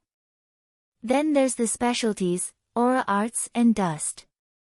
Dust is a huge, versatile resource many skilled huntsmen use. Aura arts are the same. Dust mages, aura masters. You can classify Raven as those. She's got a pretty solid mastery over all 5 aspects. It's what earned her rank, after all. Ian has her work cut out for her. Gray muttered as Shia stood up. I believe in her. She's strong. Outside the Branwen camp, Ian and Raven stood several meters apart in an expansive field of reeds. Raven stared her down, her thoughts hidden behind her stoic expression. Ian slowly exhaled, releasing the tension in her body as she prepared to fight. Observe, activated, status Raven Branwen race, human LV, 95 age, 33 HP, 500,000/500,000 MP, 1000/1000, oddly enough, seeing the absurd amount of vitality her mother possessed wasn't too shocking. It was the mana. Though it did explain the transformation. It was likely a spell which Ajpin taught her and her uncle. Though, whether or not he imbued them with replenishing mana, she had no idea. My dear daughter. Do not hold anything back in this fight. Come at me to kill, with whatever means you possess. I've been patient with you and your secrets, but today. You show me everything. Raven stated, slowly unsheathing Omen from her dust sheath. Play whatever suitable fight song you want. For me, I wrote this to Ignition by Toby Mac. The blade she pulled out was entirely made of a bright yellow lightning dust. Yin's eyes widened, seeing the absurd number of sparks contained around the blade. Almost too fast to see, Raven swung her blade in an overhead arc. A huge arc of lightning flew straight at Ian, forcing her to use accelerate to move away from the attack that flew faster than sound. Boom! The sound of thunder echoed out soon after the swing. Though Ian was too busy to think about it, having just enough time to block a rather powerful swing from her mother. Iin felt herself being forced back, having blocked the strike with both Onigiri and Abadachi, while the lightning dust blade screeched as electricity surged through the metal. Iin felt her hands go numb as she forcefully pushed Raven's blade to the side and swung with Onigiri in her left hand. Raven sidestepped it, eyes widening as the blade suddenly roared with blue flame, slashing out at her with a powerful force that made her back off. I didn't hit her hard enough to trigger ignition. No. This is something else. Raven thought before leaping over a giant wave of blue flame, courtesy of her daughter swinging both of her blades at her horizontally. Clang. Raven tilted Omen while mid-air, catching the two strikes Iin tried hitting her with before twisting her body and kicking her surprised daughter in the face faster than she could react. Swish! Iin forcefully stopped herself as her body slammed into the field of reeds, just in time to duck a swing aimed at her neck. Iin stabbed Abadachi into the ground and created a 5-meter whirlwind of blue flame, effectively pushing her mother back temporarily. Only, she hadn't expected a crimson portal to open behind her and hit her with a concentrated flash of lightning. Crash! Iin flew out of the whirlwind, her aura flickering from the sudden attack. Cursing in her mind, she activated her skills. Accelerate, Mana Hike, KH. Just in time to avoid being grabbed through a crimson portal. Instead, Iin grabbed her mother's hand and pulled her halfway through, gracing her with a fist to the face that smacked her right back inside. Fast. Raven moved back a few meters, smirking at how quick to react Iin was, while pointing the dimming lightning dust blade at Iin. Shit. Iin quickly ran to the side, though a bright yellow flash of light and a sharp pain in her side told her she took a glancing blow. Still, the raw power of lightning made her body fly through the reeds once more. Iin winced and saw her mother resheath and unsheath Omen once more, the dust revolver within switching to ice. Raven pulled out her blade, now an almost white icy blue that radiated frigid temperature. I see. Everything then, huh? Iin put her blades away, now believing in her mother's words. Quickly reaching into her inventory, she pulled out fatales and aimed the deadly weapon at her mother. Instantly, Raven felt danger as she looked at the small glare coming from the scope of the strange weapon Iin aimed at her. Raven swung her sword and created a thick wall of ice while using her aura-boosted speed to move away. Vararam. Boom. An odd sound rung in her ears as the 5-meter thick wall of ice was pulverized in an instant. The air around the fired projectile superheated, slightly damaging Raven's aura despite moving away just in time. Raven released a breath before refocusing on her incoming daughter, who brought down a large, curved greatsword made of strange metal and black scales. Boom! The impact was heavy and powerful enough to slightly crack her ice dust blade. The sudden burst of blue flames made the blade steam as Raven was pushed back. The sheer heat coming from the massive weapon made the former bandit queen sweat. Iin forced the weight of the blade down, cracking the ice dust more and forcing her mother back, putting her in range for the next attack. A massive wave of flame flew out of the black blade, consuming a large portion of the reeds 20 meters in front of Iin. Though she didn't see her mother in the field of flames, Iin hadn't lowered her guard. Rumble. A rising pressure began to press down on her aura. Iin grit her teeth and looked up at the presence she felt bearing down on her. Raven floated in the sky, two massive black wings that resembled a nevermore's jutting from her back. She was glowing a deep crimson, which made the sight all the more awe-inspiring and intimidating. Raven exhaled slowly, pointing the ice dust blade straight down. I underestimated her.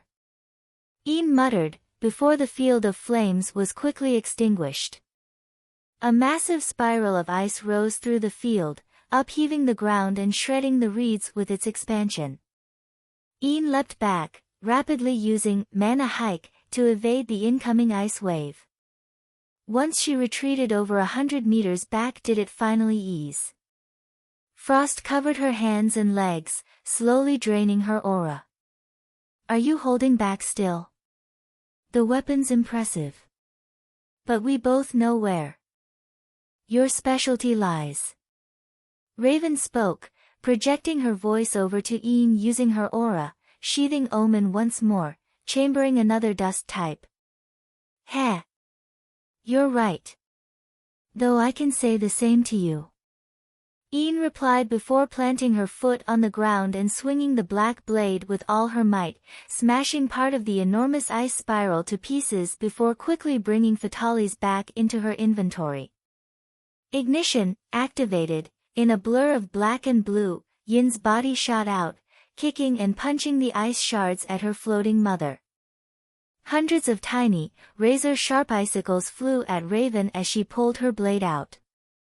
Raven drew out a black-purple blade, flicking her wrist and slashing her blade horizontally toward the incoming ice shards. Reunited. An oppressive gravity wave flew out of Omen, not only redirecting the ice flying at her, but sending forth a tsunami of large and small ice chunks at Ian. Ian felt a grin etch its way onto her face as she saw the massive wall of ice fly at her that would surely severely wound her if it successfully hit. Planting her right foot forward, she took a deep breath, mana rapidly circulating into her mouth, as if she were devouring it. Raven furrowed her brows as she watched her daughter. Her body burning a bright blue, while inhaling what she now recognized as magic. Her eyes widened in awe as Yin's presence fought against her aura fiercely, as if she willed her aura into a higher state to defy hers. Then, something she didn't expect happened. A bellowing, beastly roar, followed by a sea of blue flames rushed out of her daughter's mouth. The ice instantly melted away and Raven watched as the field turned into a sea of fire. But more surprising still, was her daughter's appearance. Black scales on her arms, leading up to her hands, which had effectively become claws. Her head, now adorned with two wicked black horns. And lastly, her eyes, which now resembled some regal beasts. Pupils a sharp, oval shape, surrounded by a deepening purple iris, whereas before they were a lilac color. Let's start this seriously. Departure, end of Vol 1. Gotta learn how to do the Vol stuff. Using the app so I got no idea. Anyways. Enjoy. Raven looked incredulously at her daughter. She was sure Tai wasn't a faunus, and neither was she. She'd made the decision to delve into Tai's family tree later, but right now, she had to deal with her child. To prevent her from leaving so soon, from going out into a dangerous world. Salem, Ashbin, mythic class Grimm and those monsters in human skin also sitting at the top of the food chain. There's a very good chance they'd try and kill Ian.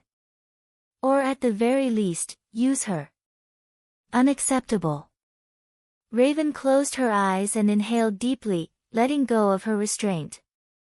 Several crimson portals opened around Raven, though Ian didn't see where they led to. Raven raised her gravity dust blade and stabbed it into a portal before releasing a massive amount of its energy into it. Yin's eyes widened as a gravity bolt flew through the portals around her mother, beginning to pick up more and more speed as it traveled through them. Then, a portal suddenly opened above Ian. Shit! Ian used all her reaction time and speed to backflip away from the falling black bolt, even using mana hike to stay away from the ground. Boom! The ground shattered, as if a meteor had fallen to the earth. Rocks and dirt violently upheaved in a diameter spanning a kilometer. Jagged spires of rock shot out of the ground. Imbued with gravity dust, the terrain around them changed drastically from a field of reeds to a bizarre floating field of rocks. Ian quickly grabbed onto a floating rock spire and looked up at Raven with an impressed smirk. Raven, having half her blade's power left, dispelled her massive wings and descended down into the rocky jungle. Ian leapt off the spire and began kicking off the rocks, her serpentine eyes glancing around the now oddly quiet terrain for her mother. Slash! Ian grimaced as her aura took a hit from Raven's blade. Her mother then wrapped her legs around Yin's neck from behind and twisted her hips, trying to smash her daughter's face into a rocky spire. Ian grabbed her thighs in a death grip before stoking her blue flames even higher. Her head smashed into the spire, but Raven was forced to go along with her, both of their bodies obliterating the floating rock into smaller pieces. Crack! Raven quickly stood up, blocking a powerful punch from Ian with Omen. Though the dust blade cracked from the force and sent Raven flying back. But that's what she wanted. Once again, Raven disappeared into the rocky jungle, making Ian curse internally. Ian stood on the shattered piece of the spire and took a deep breath. This is her territory. Any big fire attacks won't be effective here. Anything too strong, and she can slip away. So, attrition? Ian asked herself, spotting a black flash in front of her before feeling a sense of danger behind her. A crimson portal suddenly opened behind her, immediately grabbing her attention. But Ian felt a sudden powerful hit to her shoulder the moment she turned to face it. Raven bringing down her blade on Yin's shoulder and managing to damage her through her aura while sending Yin flying back through a nearby floating spire. Clever, mother. HNGH, very clever. Yin winced before quickly standing to her feet. Your enemies won't fight you in favorable terrain. They'll use everything, Yin. They'll kill you if you go out now. Her mother's voice echoed, though she couldn't see her anymore. Phew. Now. How did Avatar do it? Yin exhaled, her eyes focusing as another portal appeared in front of her. Then another behind her. Then above her. Yin quickly ducked a stab from Omen that came from behind before rotating on her heel and kicking a large burst of blue flames into the portal behind her. Then, planting her feet, she crouched before opening her fists and thrusting her palms at the other two portals, sending bright blue flames into them as well. Yin saw the glow nearby and smirked before quickly using Mana Hike and Accelerate to leap across the floating rocks. Seeing her mother quickly move away from her previous spot, Yin smirked and thought of a plan. I see what you're saying. They'll use the terrain against me, right? Yin took a deep breath before leaping high above the floating rocks. So all I have to do is change the terrain. Taking inspiration from a famous chef, Yin pointed 2 fingers out. Gathering a huge amount of mana, she hooked her other 2 fingers and created a deep blue flame between her hands and began pulling her right hand back, as if notching a bow. Raven's expression hardened as she watched the flames take the shape of an arrow. She knew better than to underestimate magic attacks. Raven stabbed her dust blade into the floating rock she stood on, using the last half of the dust's power to gather the mass of floating rocks together. Then, breaking off the dust blade, she threw them at her falling daughter before her wings emerged once more, to prevent herself from falling. Yin watched as the mass of floating rocks flew at her. Her right arm stretched the flaming arrow back as far as it could go. Noticing her mother was safely out of its range, she released it. Like a shooting star, the fire arrow descended upon the flying rocks. A violent eruption occurred the moment it hit the rocks, making molten lava and debris fall from the sky as the arrow continued its trajectory. As soon as it hit the ground, it exploded in a brilliant flash of white and blue. The camp nearby and many of the towns throughout Mistral briefly thought dawn had arrived when a brilliant light lit up the horizon. Raven felt her breath hitch as she looked at the now glassed crater which used to be the ground they fought in. Her fists clenched in defiance though, as she quickly looked up to her daughter. Only to get blindsided by a rather vicious right hook to her face. Wham! Raven felt her aura flicker from the hit. She tried to stabilize herself in the air, but Ian grabbed onto her yukata and headbutt her as they fell into the still burning crater. Shatter! They both crashed into the glassed crater, rolling across the surface before Raven managed to catch herself and hit Ian across the face with her dust sheath to get her off. Ha! I raised a little monster. Raven muttered, wiping the sweat off her forehead as Ian stood up. Her aura was just barely hanging on, but she was still blazing. Her dragon scales glowing a faint purple didn't give Raven the impression she would tire out soon. Though Raven refused to stop until her aura shattered, she began to acknowledge Ian could very likely survive anything Remnant threw at her. It was her pride and stubborn will to keep fighting that Raven had an issue with. I don't care about your damn pride. You don't even have to surrender. You could just run away. Raven bit her lip in frustration as Ian began to run at her. She quickly sheathed her blade, switching the dust cartridge to hard light. But before she could draw it, Ian kicked the pommel of her blade, preventing her from unsheathing it before hitting Raven with an uppercut that carried her off the ground. She then used Mana Hike to leap up and hit her in the back with a flying kick. Using Mana Hike again, she threw a right hook at her mother's face, only to catch one herself, both trading blows at the exact same time. Thud! As soon as they both hit the ground, they both got back up. Though Ian noted a dangerous light being slowly drawn by her mother. She slid to a stop as she saw the blade unsheathed. A blade made entirely of hard light dust, lighting up the dimming crater with its glow. An instinctive feeling to stay away from the blade made Ian pause. Shit! Hard light? I thought only Atlas had that. Something tells me it'll hurt like a bitch if that hits me. Ian clenched her fists as she stared at the blade warily. Are you finally giving up? Raven's voice cut through her wariness. No. I still have something. Ian muttered in response. Raven grit her teeth in frustration. Why? Why do you? But. I won't use it on you. You could die. Ian cut her off with a deep sigh of frustration following her words. Raven blinked several times, watching her daughter groan and scratch her head in sheer frustration. I don't, ha. Ian, stop. Raven face-bombed. I only took it this far so you would learn that sometimes, you should run. At the very least. Raven rubbed her eyes and looked at the stunned expression on her daughter's face. Oh. Oh, what?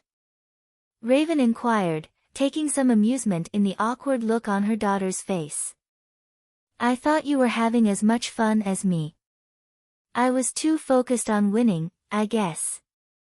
Ian looked away, while Raven debated whether to snicker or sigh.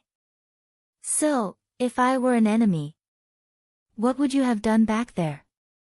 Raven sheathed her blade and asked. I'd have turned into a dragon. Ian replied honestly. You know what? I'm not even surprised at this point. I was wondering what that transformation was. Raven muttered before walking up to her daughter and pulling her into a hug. Pof Yin's head hit the soft mounds on Raven's chest, nearly sinking into them. Stop treating me like a kid already. Raven snorted in amusement, only holding onto her daughter tighter. Can't help myself. I see some of the rare good qualities I have in myself, in you. What? Do you hate it? Ian shook her head slightly. I didn't say that. The two shared a few minutes in a comfortable silence before returning back to camp. Though as soon as they did. How in the fuck was that a fight? I thought the world was ending. Gray shouted at mother and daughter as she slammed her fist on the table she sat at. Run. I want more explosions. Ian heard the excitable yelling of Nora somewhere close by, almost feeling the exhausted sigh from the boy in question. I told you. We were going to go all out. Raven shrugged as Ian took a seat next to Shia. Did you win? Shia got close and whispered. Stalemate. I didn't want to kill my mom. I don't know how to hold back in that form. Ian answered truthfully. Ian has a soft side. Shia giggled, until Ian grabbed her cheeks and started pulling. You guys are unbelievable. Gray rubbed the bridge of her nose in resignation. It's over and done with, Gray. For today, let's throw a going-away party. Get the alcohol and food ready for later, Gray. Ian, let's discuss where you'll head to first. Raven gestured her head toward her tent. You know what? Fuck it. I'm getting hammered tonight. Gray muttered. Festus cackled as he too stood up. Just don't go trying to woo Ian yet. God's no Raven'll skin ya alive. Gray shivered, but acknowledged his words as she watched Ian and Shia head into Raven's tent together. Maybe in a few years though. TCH if I don't start to sag. While things were looking up for Ian and the Branwen camp, the massive release of magical power grabbed the attention of those deeply familiar with magic. An old, wizened warrior mage in his white tower looked out of his window. Mistral. Curious. He muttered to himself before picking up his scroll and calling one of his most trusted allies. An old, powerful spiteful witch in her black castle closed her eyes, feeling the distant yet powerful flash of magic. Not a maiden. Yet not Ozma either. She hummed thoughtfully, her finger tracing the edge of her glass of wine. And many more had noticed. Though they were no immortal magic users, they were powerful in their own right. Growing in power throughout the years, some of these beings could rival the two immortals in strength. Even with the loss of magic, they proved there were different paths to power. Remnant had, after all, been a world of bloody evolution. Where should Ian go first? No spoilers for what's there. Vale Menagerie, to the Faunus Kingdom, and then, I took off toward Menagerie. Back then, it was still divided. The black-haired teen explained, walking into the nightclub with her companion. Hey, why'd we come in the normal way anyway? Aren't you, you know? Her friend looked around at the people entering with them and threw a subtle glance at the owner of the club, Junior, Hei Xiong, who was at the bar. Tight with him. This little excursion of ours isn't for business. If it was, I'd be dressed appropriately. The black-haired teen answered, taking a seat in a booth far back in the club. Yeah, in that outfit. The girl seemingly stared into space with a redness beginning to rise to her cheeks. So what are we here for exactly? You said we'd be meeting someone, right? The girl cleared her throat and asked, fighting her blush. Ian, because it's obvious who this is, smirked at her reaction. Today's the day I meet her again. My lovely sister should be here in about an hour. Grab some drinks, I'll tell you about what happened in Menagerie next. Arc 2, Transport Boat, Yuawaf. The unpleasant retching noises disturbed quite a few of the nearby passengers, though some looked at the seasick bunny girl with pity. There, next to said girl was Ian, who seemed to be multitasking while comforting Shia. I hate this. So mucwag. Shia ejected her breakfast over the side of the ship once more. Able to throw trees like javelins but easily defeated by the sea, huh? Ian muttered, though Shia was too busy to try and refute her. Plop. Shia rolled back on the deck, having emptied her stomach. She groaned, the intense light of the sun in her eyes didn't help her stomach, nor the headache that was steadily increasing in intensity. Why does Menagerie have to be so far? Shia complained. It's only a 6-hour trip. Here, let me try something. Ian picked Shia up off the floor and sat her on her lap before putting her hand in her shirt and rubbing her stomach in a clockwise motion. Yeah.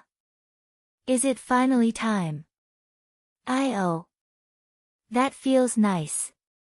Shia's nausea gradually began to subside, finally relaxing in Yin's lap. Ha. Thank you. Shia sighed in contentment, body slumping back in Yin's embrace. No problem. How's your aura doing? You just had it awakened a day ago and you're already C-class, right? Ian asked, splitting her attention between Shia and the blue interface screen in front of her. Yeah, that's what mother-in-law said.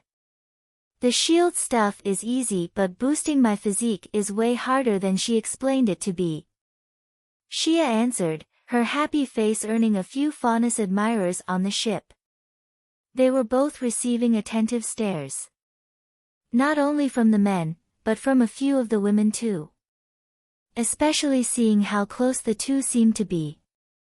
It gave the passengers a few not too pure ideas about their relationship. Though Shia was too relaxed to care and Ian was focused on the strange message she received. Happy birthday. I totally forgot about the other ones, sorry.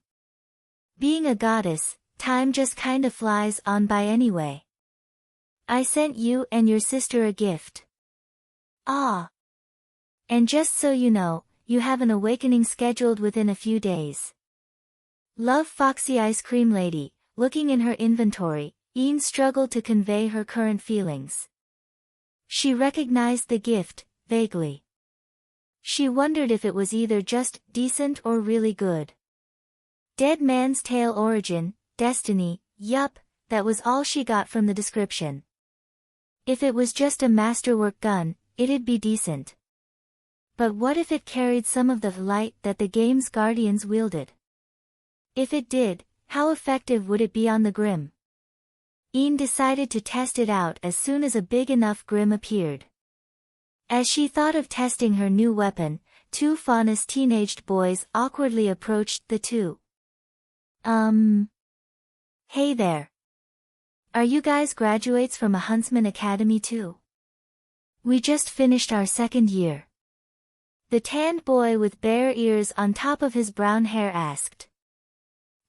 Shia was a little too busy enjoying herself to properly reply.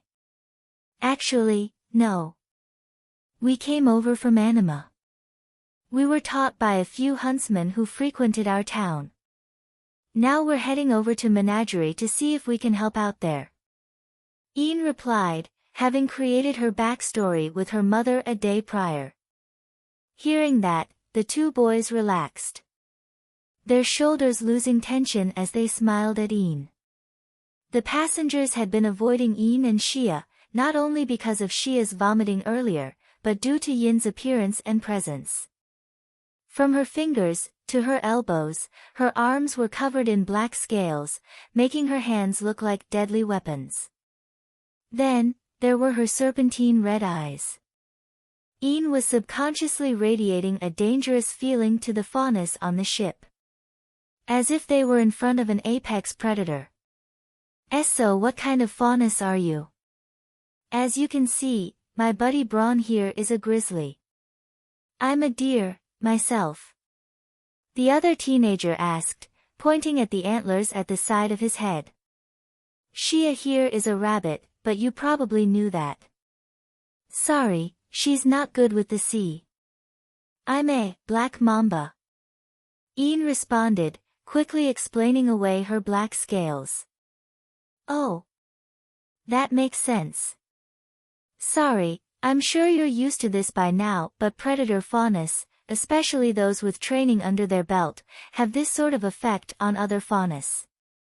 But I gotta admit, I've never seen reactions like these in other faunas. Except when facing a beast king anyway. The grizzly faunus explained, scratching his disheveled hair. Beast king huh? Ian briefly thought back to the night prior, when her mother explained the situation in Menagerie and the faunus in general. The night prior Raven stared into the campfire she set, cracking open a bottle of beer with her bare hands. She had a serious, yet contemplative expression on her face. Ian. I need to tell you about the places you'll be going to. You said your first stop was Menagerie, correct? Raven asked, glancing over at Ian, who was seated across from her, eating a meat skewer. I'll write an introductory letter. I had a few flings with someone in Beacon. Last I heard, they were leading chief of Kwakuana. Raven explained, taking out a small, yet neat piece of paper and beginning to write on it. Chief. Belladonna? Ian asked, swallowing the meat before raising her brow. Oh, you know them. Yes. The acting chief of Kwakuana is Kali Belladonna and Gyra Belladonna. A cat and panther faunus. They should let you stay with them if they know you're my daughter. Oh, hold on. Need to make sure they know it's real. Raven reached into her robe and pulled out red lipstick. Ian watched awkwardly as her mother applied said lipstick and kissed the corner of the note, leaving an imprint of her lips before neatly folding the note and going back to drinking her beer. I suppose to just not ask.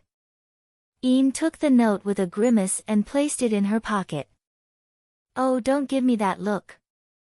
It's something Callie liked doing back in Beacon. Just to prove it was her that was sending it. Raven rolled her eyes. Wait, you hooked up with Callie. Not Gyra. This was before Gyra. What? Do you think I was abstinent before Ty? I have needs too. Raven scoffed. No. No. Just. Go on, forget I asked. Ian looked away with an awkward expression, missing the amused smirk on Raven's face. Anyways. Shia can come along with you. She passes the strength test, plus she's a faunus herself. Nora and Ren don't and aren't, so they'll stay here and train. You, on the other hand, need to show at least some of your dragon traits. Raven explained, nodding as Ian made her black scales appear and disappear on her arms. Good. As a human, going to Menagerie is difficult. Unless you have trusted faunus friends in high places, are a headmaster of a huntsman academy, or are a government official, going to Menagerie is like asking to be robbed and killed. Raven explained as Ian threw her skewer sticks into the flames. Ian made a contemplative expression. Is the tension between humans and faunus that bad? Raven nodded, putting away her now empty bottle. The Faunus Liberation War sowed some deep resentment. Old families that still exist across the kingdom still bear a grudge against the three Faunus clans. One of said families is now known as the Schnee Dust Company. Some other families have moved past that grudge, but the SDC and the Krallo families have kept their hate going strong. Raven then summoned a crimson portal and pulled out an inverted silver cross insignia and a white dust glyph insignia. These are their family crests. The SDC, years ago, when Nicholas was in charge, began to mend their relationship with the faunus. That stopped after Willow married Jacques Gelly. He focused on results and exploited the poor in Mantle, who just so happened to be faunus, with contracts that heavily favored the SDC. And the Krallo family is a mercenary group. A private military that only recruits humans. Recently, they've been exclusively taking contracts against some of the White Fang. Even going so far as to work with the SDC with protecting their product. The products which some desperate White Fang members have been stealing for a few years. Ian remained silent as Raven explained. It seemed the SDC was much like in canon. But the added mercenary group made the situation more volatile. The White Fang's descent into violent extremism was likely going to happen earlier, thanks to this. No, it may even go beyond that. There may be another great war. Ian thought solemnly. It's a delicate situation in Menagerie. But if you do help them, know that we could make enemies out of the Schnee and Krallo families. If you truly want to make connections, go look for the 3 Beast Kings. Each of the 3 towns in Menagerie are ruled by one, so they shouldn't be hard to find. Raven then stood up and yawned before pulling Yin's head into an embrace. Make sure to call sometime, okay? Yeah, got it. I will, Mom. Southwest Sea, land ahead. The captain of the ship shouted out loud. A group of the Faunus passengers rushed out to the front of the ship, some leaning on the rails to get a better look. Oh sweet. We're here already. I swear, the trip was longer first time around. The dear Faunus boy exclaimed. Ha! That's 'cause we took off from Vacuo, remember? The bear Faunus remarked. Oh. Let's see, Ian. Shia instantly stood up and grabbed Yin's hand, pulling her over toward the front of the ship. Relax, Kuana isn't going to disappear if you slow down, you know? Ian snorted. Though Shia was undeterred, quickly pulling Ian along to take in the gorgeous view. The town looked something straight out of Polynesia. A beachfront town with tall, lush trees, vivid tropical colors and a coral reef surrounding the beach. In the back, was a large stone temple that looked ancient, and behind it, was a large mountain that divided the island into 3 separate parts. Ian took a long look at Kuana and felt her lips pressed together in order to hide her excitement. The main cause. The subtle oppressive feeling that seemed to be emanating from within the temple. As if waiting for her specifically. No. Calm down. Callie first. Ian took a deep breath, reining in her draconic instincts before she was compelled to rush off the boat and charge into the temple.